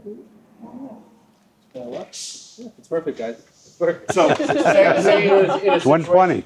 where it's too thick, you're running out of time, you want to panic, you want to just let it go. It'll self-level It'll itself out. just and leave leave it. I mean, look at these lines now. Look back in maybe 5 minutes or so. Right. You can even Now- see it on the surface. Because you guys are skipping a step, which is 60 mils of material that you're missing, this is more than good enough for specifications for Gotcha. thickness, because now you're taking away 60 mils of a helicopter deck that is now not receiving, so this one here. Potentially taking it. Yeah, potentially. Yeah. So you guys aren't using sand, but we're using sand as a demonstration. You guys don't actually be using aluminum oxide. But the one color that's Oh, you want to get that? What are you doing? What's that part? this is what you want to get down. Now, don't throw it at it. Right? You want to go up and in, cover it. You want to cover it. You guys can come over here with your bucket. You want to make sure that you cover it. It's on Mark Rice. Plus more. It's on Mark Rice. Is this the aluminum? This is, no, we're using sand as a demonstration. Okay. We don't have the aluminum. This is where you put the aluminum. Now, hold it just a second here. Now, you see these light spots? You can see them popping up already. All right? You can't leave those there. You're going to have to go back and fill them in. Okay. Till you see no wet spots. All right? Because if you see a wet spot and then you come back and it's too dry, the sand or the aluminum is not going to stick. And then when you cover it with the top coat, you're going to get a shiny appearance on your finish. And it's not going to be 100% covered. So this is where, if you need, let's say you're working out a calculation for FM sand at 15 pounds per That's 100 right square here on feet this edge. of sand. With this particular application, you need double this, 30 to 50 pounds of sand per 100 There you go. square feet of application. And have more. 30 to. Cover it up. Now, When this dries, you're going to be sweeping it all up and you'll get a lot of it back. You can recycle it and use it again on the next coat or wherever you're going to use it. But if you don't cover it 100% and you leave a low spot or a wet spot, it's going to be very noticeable. So pay attention to covering it 100%. It'll be noticeable how? It'll come up as a shiny spot. Got you. Is that enough or? You have to be never enough. So a tool you guys can use on a job site is a light, where you can actually get on the other side of it and see if you have reflection. That's something I've seen a lot in these applications. It's when you're doing, sand or something like that, where someone will literally stand on the opposite side with a light here, and you'll actually see the reflection. Now, this light isn't very good. You guys would want something stronger. Well, we're going to be out in broad daylight. Well, you will be, but you can still see the reflection if it's a strong enough light. There you go. Perfect. We'll let that dry up and we'll sweep it off. Some of the contractors that do big work, they get into this a lot. They go to the effort of buying backpack blowers. And one particular job I was on, he had a rolling scaffold. And he actually had 3 backpack blowers set up. The guy was on the rolling scaffold filling up his backpack blowers, and he'd go out there, he'd blow the deck up in the air so sand rained down and covered it all. Walk back, put his backpack blower on the scaffold, move to the next one and carry it on. And he just had one guy filling it up all the time.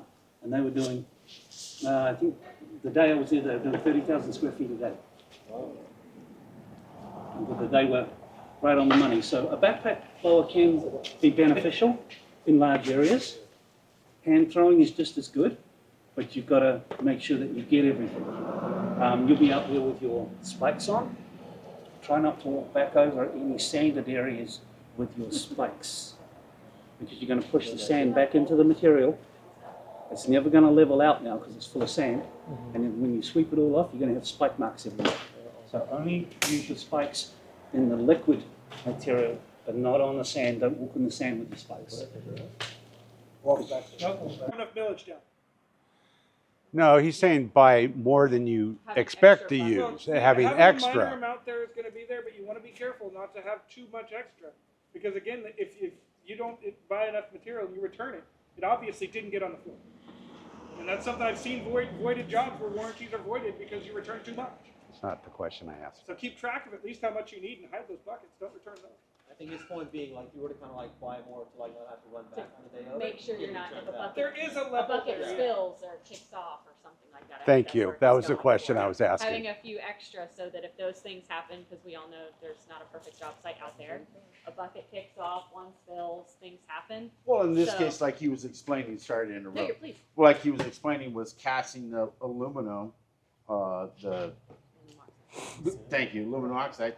Right, we're going to want to have an extra an extra amount, just in case we need it, so we can make it. Yeah, because as I said, the concrete is not ever 100% level, so Right. you're going to have those. But going spots back and to high Mark's spots. question was if we purchase, which Andrew walked out again.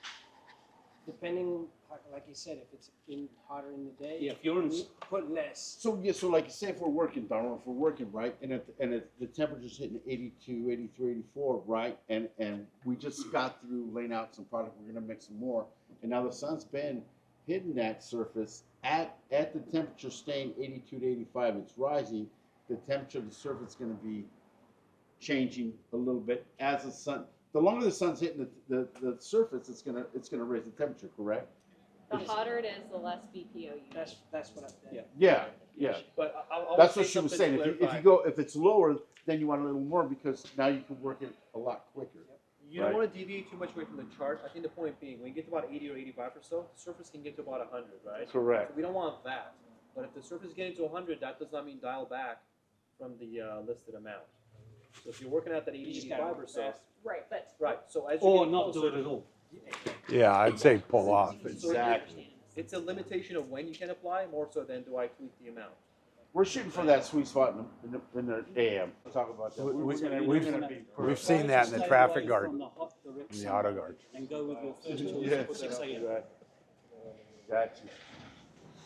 All right. That means you can't go out late at night, the Yeah, night before. I was saying I wasn't trying to go up too high. We were at 68. You know what I mean? Just in case we were on a cloudy day, but the sun maybe So comes out. the aluminum oxide is it reflective? No. What's the reflective stuff? That's the. That's it. Anyway, that's what we're going to do. taking off. How do we take Silver off? grey is kind of a translucent grey, and when How you're do trying we to break cover these edges? a brown Especially base like coat, in here. you take And a then brown cast in the sand, glass too, having a light right? grey That's coat smooth over the top of board that mark. base, it doesn't Right. cover very well. In which case you end up having to build twice. It's a bit like painting. You try and put white paint over a brown substrate. Right. You're going to see the brown come through. Is that dry already? Yeah. Yeah, that Kayla one was is- pointing out how level this looks. You guys remember like when we had like those kind of lines as we're applying it? But now that it's kicked off, it looks like glass. Yeah. We get discounts on the first purchase. That's the guy you talked to. We do have one. Yes. We have It's actually that guy. No, That's true. those are only there for He our says yes, no, and then he talks to you small guys. amounts. What you would really use, You really because use you're these, using a right, four, sorry. four and a The half mix gallon ratios bucket, are you'd be right. using something The like temperatures with follow. the ounces on the side. System is Yeah, forgiving. sorry. Because you're using, let's say, for this particular coat, There's a we're couple using lumps 4 in there. ounces Is per that gallon. the? So you're 4.5 That's the board. gallons in there. You'd be using somewhere around 16, Yeah. 18 About these? ounces. Yeah. Well, that's the You know same what earlier. But if you're talking about like the And the sand Very is important. thrown in there. Because you actually have no way to measure it out otherwise. yeah, that's And that kind of shows you right there how dry it was because the sand didn't stick to it. That would be acceptable on a helicopter pad. no, I mean it's just kicked off from like if I jumped up from that after it was cured.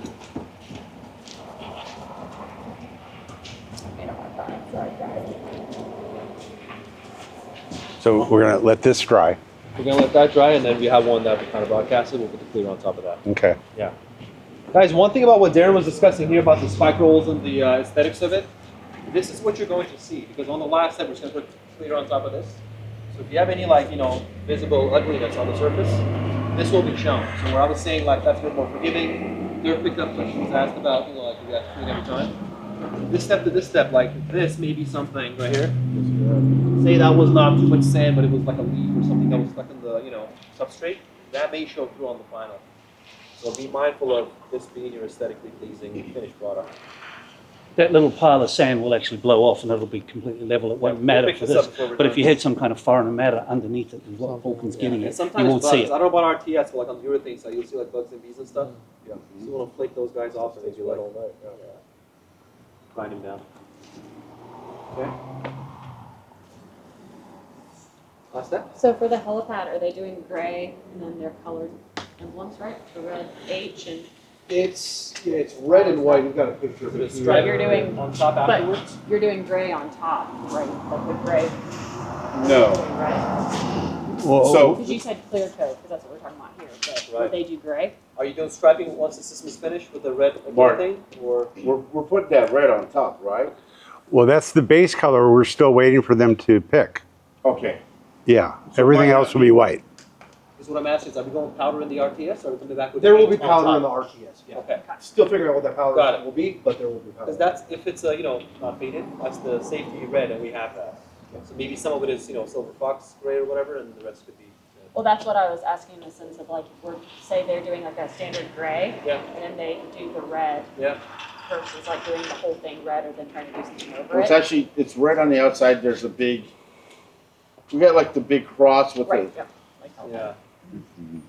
It would work, but I think from a cost perspective, they may not want to coat the whole thing twice that way because it might get expensive with the RTS. Well, that's what I mean. If you're, are they Yeah. cutting it so that these parts are Right, right. red color But packs how- and these are how gray? would- at what Or time are they doing it do I want to cut out, and how am I going to tape off the 1 hour after. 1 hour after? You're cured in 1 hour, just like that. And you pull your tape. So you're Put gonna the do tape the down, whole put the next thing. coat, let that cure, then pull the tape in. Say that again? So say you're at this step right here, right? You put this down, you give this an hour. Looks like this now. You tape it down. You put the following coating for those areas. Give that an hour. You can pull the tape. Because So, the whole thing cures in an hour. but I red think and the he needs- white were going to be separate. Right, so as you're gonna opposed do to the whole helipad up to the 300 and then tape it off. So let it cure an hour, then you're gonna put your tape down, do your 400, and then wait an hour and pull the tape. What kind of tape? That's what we're. What kind of stock tape, new tape, whatever you use for paint will work. Yeah. Does that answer it? I think so. I'm probably going to ask it again. That's all. Spray glue, can you put the spray glue for the tape to stick? No. I wouldn't mess No, with no. that because paraffin and the No. wax might react to it. There is one other thing, and it's probably not part of the scope, but this is the training, so future jobs. Say you finish the whole thing, and it's all gray, like Carolyn said, hospital wants a red on there, you could use acrylic paint over the system. You won't get the same warranty or durability. As far as compatibility, you can't stripe it like a parking deck afterwards. Or we have acrylic paint, HS24. You might do university, they want the emblem, they might want Right. the name, so it is done, yeah. So your guys' plan wasn't to do a full, basically a base of red and then white on top? You're gonna separately do the red and the white? I would think so. Yeah. But that related to what Carolyn is saying is, that doesn't change this step, that doesn't change this step. That matters here. And then you tape out this side's white, that side's red, whatever it is. So- and then you put the clear. But they're not doing clear. That's what I thought he was saying. Isn't the RTS color powder? For 400. We haven't done the 400 yet. We want to do it. Wouldn't it go into 300 for what he's saying? In the aluminum He's oxide? talking about doing, but you broadcast the aluminum oxide 300. and the 300. Go off the exit. No, step 1, step 2, they're not doing the 200, remember? They may, so let's just say. We're going back, Step- okay, yeah, yeah. sorry. So say Sorry, go. mind my business. Step 1, step No, no, 2, you good. step 3, right? This is your aluminum oxide. It won't be sent on your job. Okay, You blow that off, yes, and now it looks like this. Let's just say with aluminum oxide instead. okay. To Carolyn's point, I said clear, I misspoke. It's not clear. It's gonna be your red or gray or whatever it is. That's getting mixed into all that right there, right? So it's your 400 liquid, it's your red resin or your gray resin, and then the activator, right? Correct. So if you have tape down on this, let's just say this side is red, you apply the red, within 1 hour you can pull that tape. Okay. And then put the tape down on the red side after the hour because it's cured. Do the gray side, give that an hour, pull that tape, and you're finished. Really? And you can walk, drive, land helicopter on it. No way. And So then- even though, excuse me, John. Even though if I tape it off, Yeah. right? I tape it off, okay, and I paint my red. Yes. Let it wait an hour. Yes.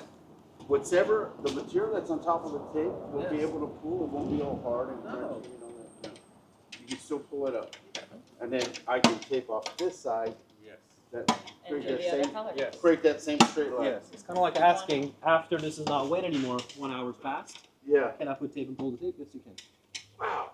Yeah. Yeah. And if it gets crunchy or hard, just take a little scraper.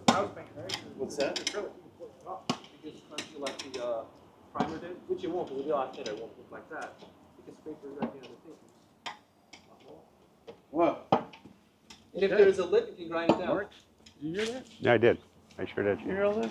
I sure did. I've done a couple of Whole Foods, and they kind of end their ramps. They have like the red stripes. That's how we do them, because they want a tan color, but they want a red stripe before it becomes a crosswalk. Yep. And then we kind of take one side, do it, take the other side, do it. Do they- and there's a lip.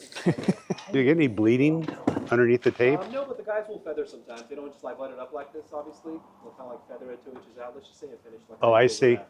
Okay. So What we do you don't mean? get like that. Well, you have to kind of seal that edge of the tape so it doesn't bleed underneath. Yeah. Yeah. Or have one guy press it down and like leave the tape and kind of lift it up a little bit, so when you pull, you have some strap on. Okay. And for whatever reason, if it's exposed, if there is a lip, if you feel like someone's gonna like scrape and pull off, you have polyurethane sealant. You're fine. On your tape? What's that? On your tape? Once you pull the tape off, if you feel like you took a little too much off, it looks like there's a lip, you know, like where the scraping might Yeah. pick it up. Come back with a tube of caulking and just need a little beat. Why is that You'll find purple? in the guy's spec, it's all just best practice. That's what I was gonna say. So you're all done with your filler, 300. This is your top coat. It looks purple. It would come out clear if you didn't add any color to it. Okay. It tastes like the Yeah. Give it a try. The last guy died. I'll wait for the camera to leave.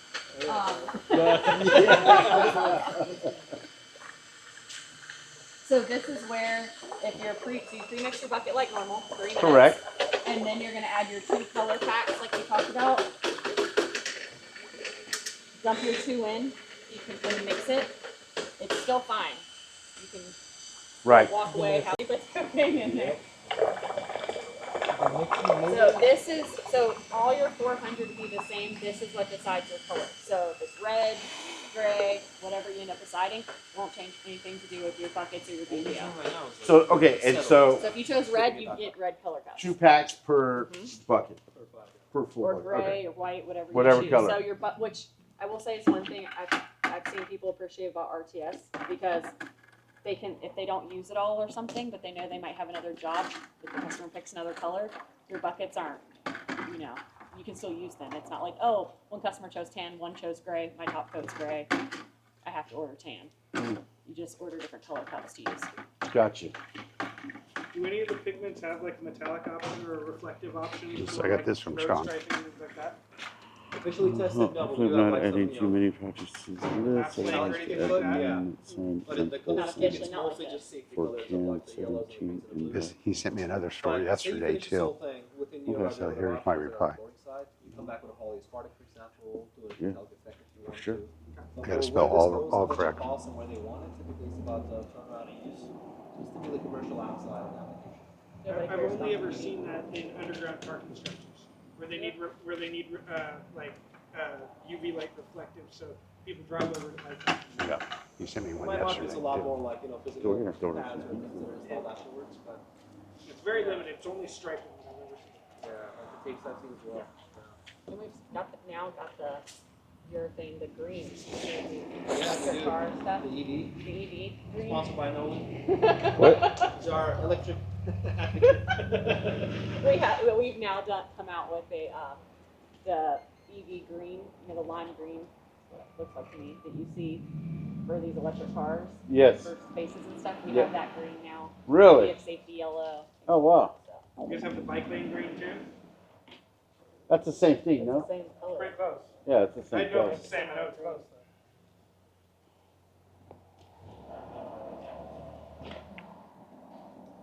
What's our ambient temperature? 70.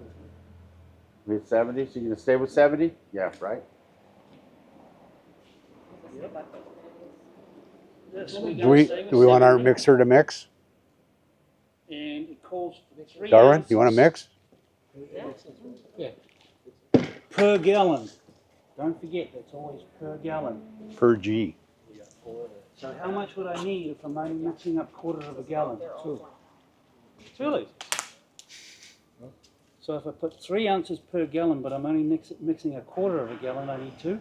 3 ounces per gallon, and you're only using Quarter of a quarter. gallon. 4. Man, that's Divide the 3 by 4. 0.75. yeah, 0.75. He said, yeah. Yeah, whatever he said. He didn't say nothing. Get your phone. Get your phone. We'll buy a calculator for the job site. It'll be easier on the job site. Sometimes the smaller ones are the worst ones, in my opinion. It's easy to multiply. It's tough to divide. Okay, it's easy to say 2 of these in 1 bucket. This stuff in that bucket. Yeah, we're all painters for a reason. Hey. So you would be using your not squeegee again for the desired thickness that you're putting this coating down in. For your helipad, it's 25 mils. So I believe they make a squeegee from 25 to 30 mil. They do. So you'll be good with that. For this point demonstration, we're just going to use Yellow. a roller and be done with it, okay? But if you're doing a big area, you would be using a not squeegee again. This is the. This is the best part. It's easy. And we're doing clear. We're doing clear. We're going clear. We're going over color course. I mean, it's training. We're So doing yeah. clear. What you gonna do with the pigment powder? It really wants to Okay, use I will say, silver gray is not my Most favorite, boring. and you can never get rid of it. We always use silver gray at our trainings. I think I have like 8 of these in my car. Dump some. Because like trainings, it's like, oh. We're going to be mixing the color right on the site. Yeah.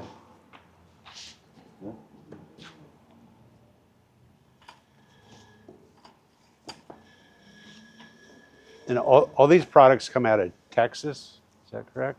And the lead time to get them here? What's our window? Everything comes out of Texas, yes. Yes. RTS is produced out of Germany and Belgium only, so it's all kind of manufactured and shipped this way.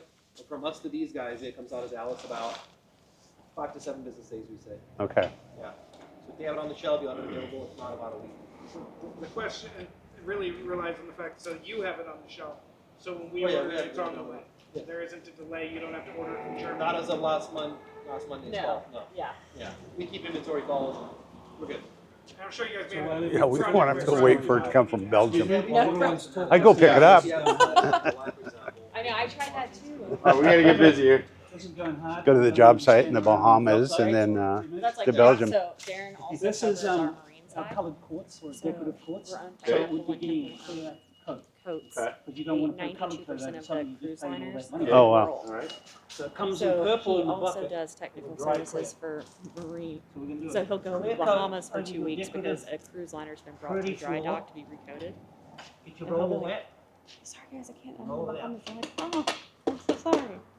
On this Enjoy. It's a good job if you can get it. Yeah. But he said squeegee for large areas. We use a squeegee in your Right. large areas and the right squeegee for your millage that you got to put down. But for demonstration purposes, we're just going to use a roller here. Okay, but out in the field, You use a squeegee We're for gonna the hit our right amount. squeegee. Yep. and finish it off With with a roller, with the back roller. Squeegee and roller for all. So again, you squeeze With the this regular way, nap. roll this way. Yep. Yeah. 3/8. okay.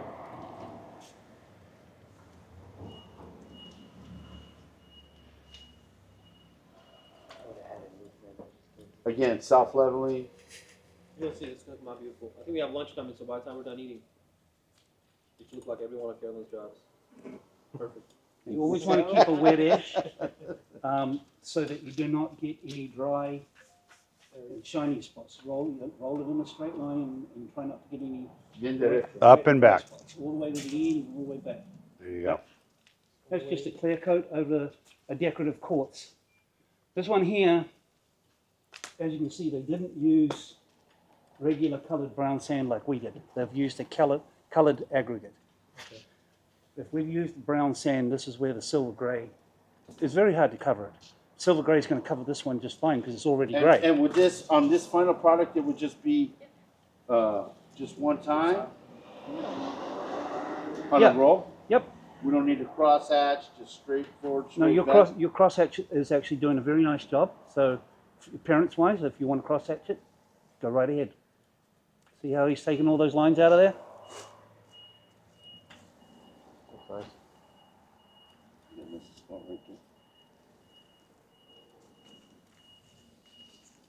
And that'll dry pretty much all uniform.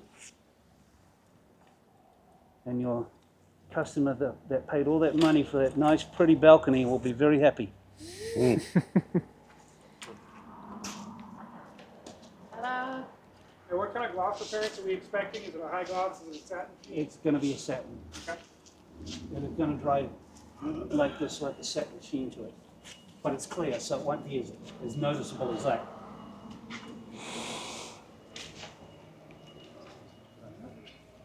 That's that one done. Now we'll mix it one more. Colour. Yeah, we can work it.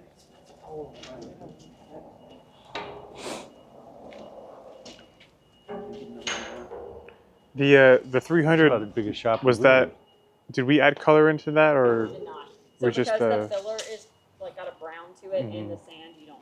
The filler makes that Right. a brown, as you can see. so Yeah, ours it's will almost the same color as the sand. right, but ours will be the filler, but then we're gonna have the metal. Right, Right. aluminum So oxide. that which is like black. Yeah, the one you'll be getting, I think, is a brown as well. The oxide. Oh really? Unless you guys, okay. it's just the natural color of it, and if you want something Unless else. you want like the black. Yeah. Or, I always think of it as black. And that's the one that this gentleman was saying to have extra bags as we're casting. So this is how your red color will come, is in. Would come Yeah, like little that. powders. And the white as well, right? Yeah, notice I've got my high-dollar Jiffy mixing paddle here. Very official, that one. Yeah. You sell those too. that still getting I think they sell it behind one of Yeah, these exactly. things. You gotta get a Where we hammer found and a it, which pallet. Gave it a knockoff. Make you as many as you need. Just pay cash for it, right? Oh yeah. You said 2 of these quarts per 5. So you do the cups Two per of these. bucket. Yeah, per bucket. Yeah. And you guys said it's a 25 mil coat? The helipad, yeah.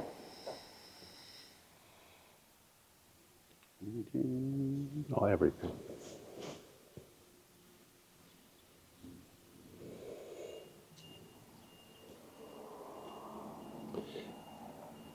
Yeah, we might want to do a little research on that, the glass beads, and exactly how much of that you broadcast.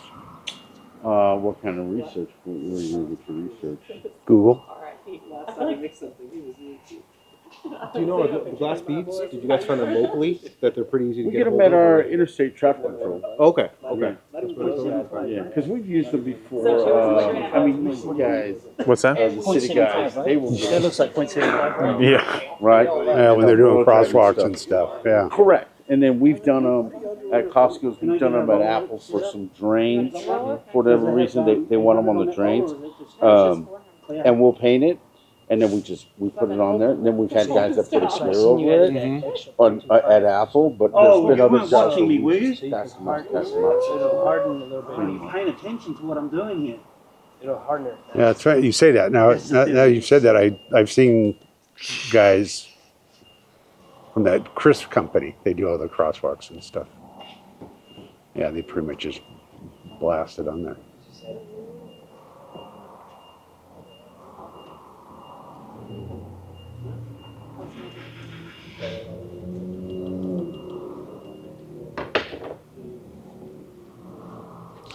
Yeah, we do this, finish this job in 2 days.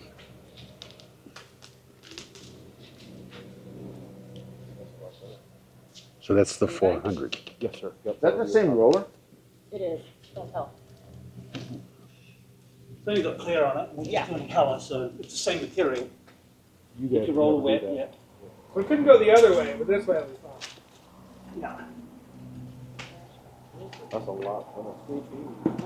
Now notice how translucent that silver grey is. Mm-hmm. It's very, very translucent. Now you can imagine if you try to put that silver grey over that brown sand. Yeah. All right. Luckily, we're going over already a grey board. Okay. So if you go with silver grey on a brown sand, you may need to do 2 coats. Well, we're gonna go probably a safety red and straight white over Aluminum oxide. So your base colours will be great. Aluminum oxide, so they'll be fine. You all know safety red's your favorite color to paint. Do you have to do that H in the middle? Yes. Yeah. There's a couple other letters Yeah. and numbers off Yeah. to the side too as well. That's what I was asking about the taping process. Yeah, I had to do a helipad at Kaiser in Anaheim. Oh, and they wanted the H had to be rotated at a certain degrees. It wasn't in square and parallel. It had to be, Really? and it wasn't at a 45 either. It had to be It's at to a the north certain and degrees. south line, right? Huh? It's to the north and south line. No, it was not. Really? It was based on the direction of the wind flow. Wow. And the way the sock was going was the way the H had to get placed. Helicopter pilot can't read a sideway H. This final product's easy to manage. Right?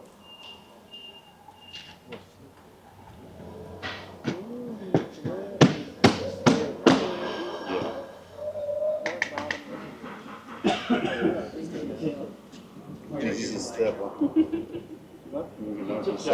Now, what was the clear? What was 5 days. the The clear is just the top coat comes into clear that if you're doing something Oh, I like see. that. So the only Okay. difference between what they did there and there is that he put gray. It's pigmented. Okay. Okay. Cover, so. This was 10:45. 10:45 when we started the primer. It's now 12:15. We are. See, this is still just a little bit tacky. What did So you probably do? another 15 minutes or so. Somebody got it on there too quick. Does the Sikaflex or the NT1 come in like a regular size caulking tube? Yeah, like a 10 tube. Yeah. Yeah, we stock those up. Actually, are those not the? Oh. If I get a tube Caulking tubes are before I good. leave, probably like a canish gray. Oh, it's just a little. I mean, sort of bead around the base of my shower. Boy, yeah, badass though. It's an area that gets really wet. Okay. Here, I can take that. You should consider something that's an antifungal. Thank you. No Polyurethane foam mold. Okay. Guys, one thing that's nice about the system too, and I hope it doesn't happen, but if it does, if they call you back for any repairs, right? They had somebody come in and install HVAC, walk through your coating, wound or whatever.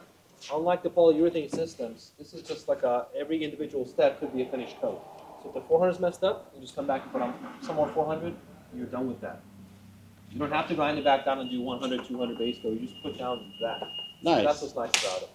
Yeah, that's awesome. So now, what if something gets between there, like they do an acrylic coating on top? Do they need to remove that to fix it? I would, to avoid liability if there's contamination to what you said earlier, because the acrylic might have picked up on something. But as far as acrylic to polymethacrylate, no, you don't need to. Yeah. So if you do 100, you walk away for 3-4 days, you can come back and put 200, no problem.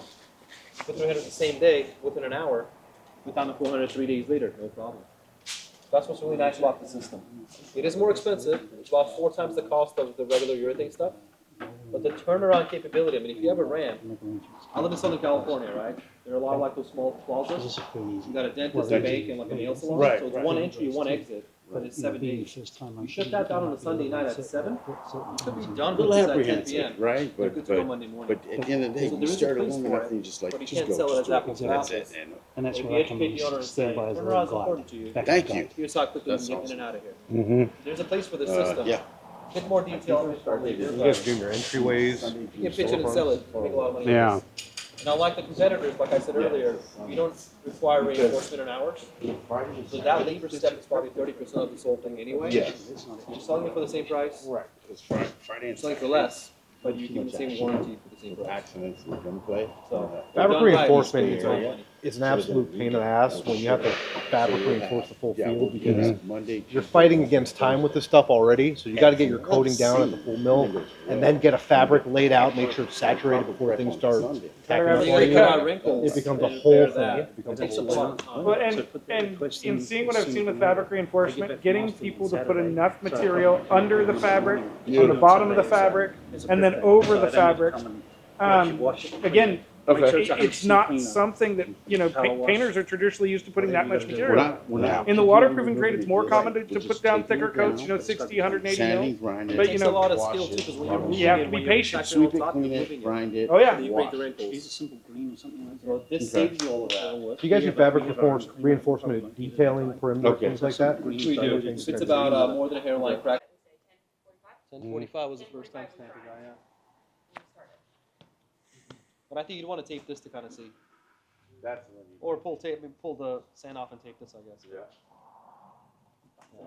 Just to make sure, I guess, to reiterate everything, is make sure you have enough of the quart measuring cups that you can measure the BPO accelerator, hardener, whatever you like to call it, in.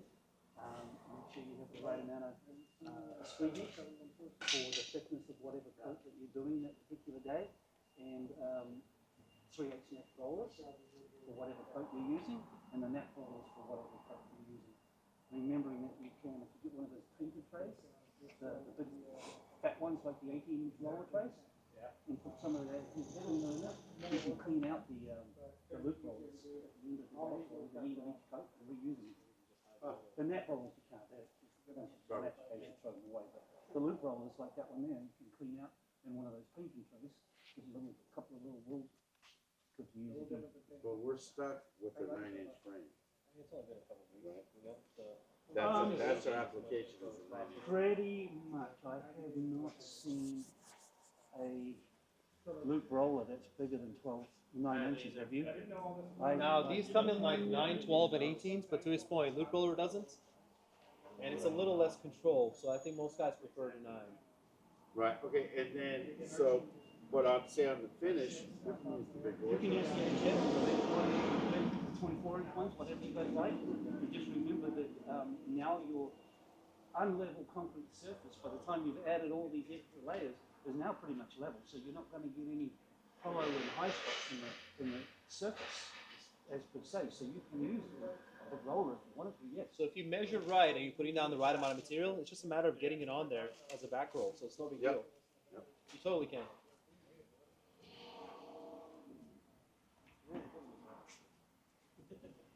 Any other questions, guys? Not for me. I'll say a couple more things. So we have like our detailed drawings on our website, or we can send, talk to Andrew myself, or vertical projections, someone piercing through your coating, things of that sort, how to address them. And Neogard's adding more and more products to our arsenal to provide a complete solution. So we now have like concrete repair mortars, for example. So if something's not even on the next job, there's like part missing more than like a spalling or whatever. We have products and materials to fix that as well. So you just figure out what you need. Everything that comes liquid in a bucket. Thank you. Just in case. That's awesome. Like I said to Cool. these guys, if you get into a situation where Nice you thing put about this going, down say, at your for first example, go, on a great we'll job come where up you and have a spend time with you on in your, our system, on your job so it's that one you're warranty, one comfortable in brand. whatever's It's going not on. orphans, this, So you just got to reach out and let everybody know, that's all. Keep it all Thank you, Darren. under one umbrella. Definitely. There's one warranty to the owner. Gotcha. Like it. Yeah. Very good. So no one's getting up to speed. Until then, obviously, we'll assist Andrew as well. Darren's the technical representative for supposed to be the West Coast, so he covers the whole continent now. So if you need us, we're here for you. And we That's can do awesome. that Appreciate it. as well. Thank you, If wanna guys. Come out for a day or two and watch it a little bit. It's not a problem. Talk to Andrew, we'll schedule it. Let's schedule it. Yeah. June 2nd is our start date. First day's prep, I would say Sunday. if you need our assistance, this is a bit more forgiving, This you'll probably figure out. Maybe around that step is where you want to have somebody give you half. Gotcha. Yeah. If need be. I'd much rather see it ahead of time than to come back with problems and try to fix it. Right. But if you dial this down and like you guys like how you do it, it's a moneymaker. It's a really good opportunity. The only place that you'll need extra bodies on the particular day is when you're broadcasting your aluminum oxide, because you're going to have guys filling the bucket, guys carrying the buckets out to the guys on their spiked shoes, guys on spiked shoes actually throwing it out there. It's the only particular day that you'll need more bodies than what you usually have. Other than that, it's just regular run of the mill. Yeah. I mean, because it's got some weight too, right? Your aluminum oxide, right? Yep. It's a little bit heavier than the sand, Oh right? yeah, you'd only be filling up one of those 5-gallon buckets halfway. Right. So there's a lot of traveling backwards and forwards. Darren, I don't know if they had asked this when I was here, but is there a minimum crew size what's the minimum amount of people that you absolutely need to have on site? Well, I would calculate, depending on how many square footage you're going to do, 1 or 2 guys designated for mixing. All right, 1 or 2 guys with a flatbed cart, if you're doing multiple buckets at a time, pushing it out to the guys out there. 1 or 2 guys doing the squeegee. If it's a smaller area, 1 guy on the squeegee, 1 or 2 guys on your back roller. If it's a small area, you can get away with 1 guy on the back rolling, 1 guy carrying the material, 6 1 guys. guy mixing. But yeah, so you're looking at a 6-man crew. Now, when you 6 get into the minimum. sand, you're probably looking at, if you're using a 6-man crew for every other step, when you get into the sand coat, the RTS 300, you're probably looking at 10 to 12. It sounds But high, just but you're for doing the that. job No, in it 1 to doesn't. 2 days. It doesn't sound Because high. a typical job is about Correct. 7 days of labor. This Yeah. you're doing it about 2 to 3 days. Right. So you have a lot of people on deck, but you're out of there faster too. Yep. That And makes I can good sense. confidently say, from everything I know, I don't think anybody sells a system more affordably than Neogard does with the warranty we give. Now, don't forget each layer goes down fast. Yeah. You know, you're talking 2,800 square feet. With these guys here, I'm pretty confident that 2,800 square feet, we can probably get it down in about an hour and a half, 2 hours, and that's it. That coat's done. Last salesman comment I'll make: if you figure this out, it's a moneymaker, guys. You can sell a lot of jobs. We're like splitting 4 them in days, half, 4 days. doing half of it, and then Good point. doing the other half, and Yep. Now you dressed it up. it's a nightmare. I mean, they're going to love that aspect of it because, Marcus speaks more to this, but they've been wanting to do this for a while, and it just happens because they know the headaches related to the downtime, and that's why it's taking so long to get this done. But if they know that moving forward, a recoat can be a matter of prep and get a top coat on there, that makes a huge difference. I mean, this stuff will should be forever.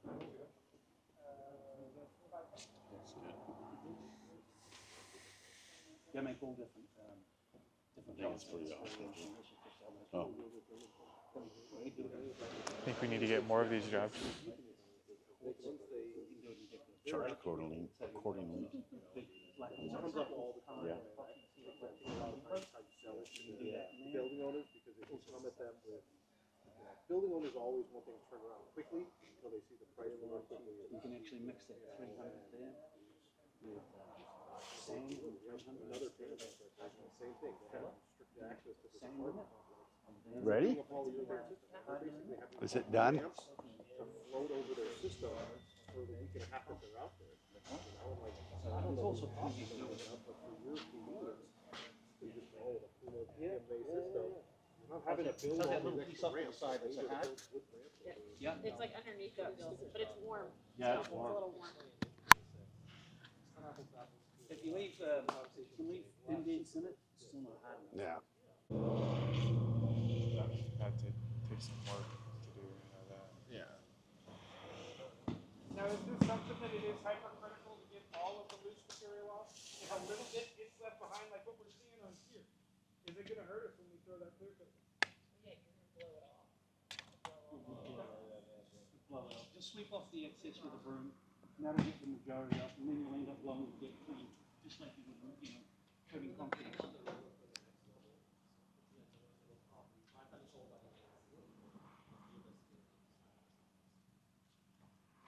you just got two little roll nuts there and there. By the time that you do another layer of color coat and all of that, kind of takes your eye away from it. But this is what happens when you do one, you don't get enough material down on the shirt. Or two, you play with too much of the roller. Basically up, down, you go up, and let it serve itself out. Use FSI squeegee for this like same 65 gauge. It was the same squeegee for both. I just cleaned it up. Yeah, I just cleaned it up.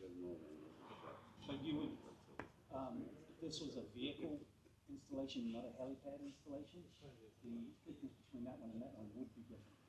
So you would have to use the right size squeegee for whatever application you're doing.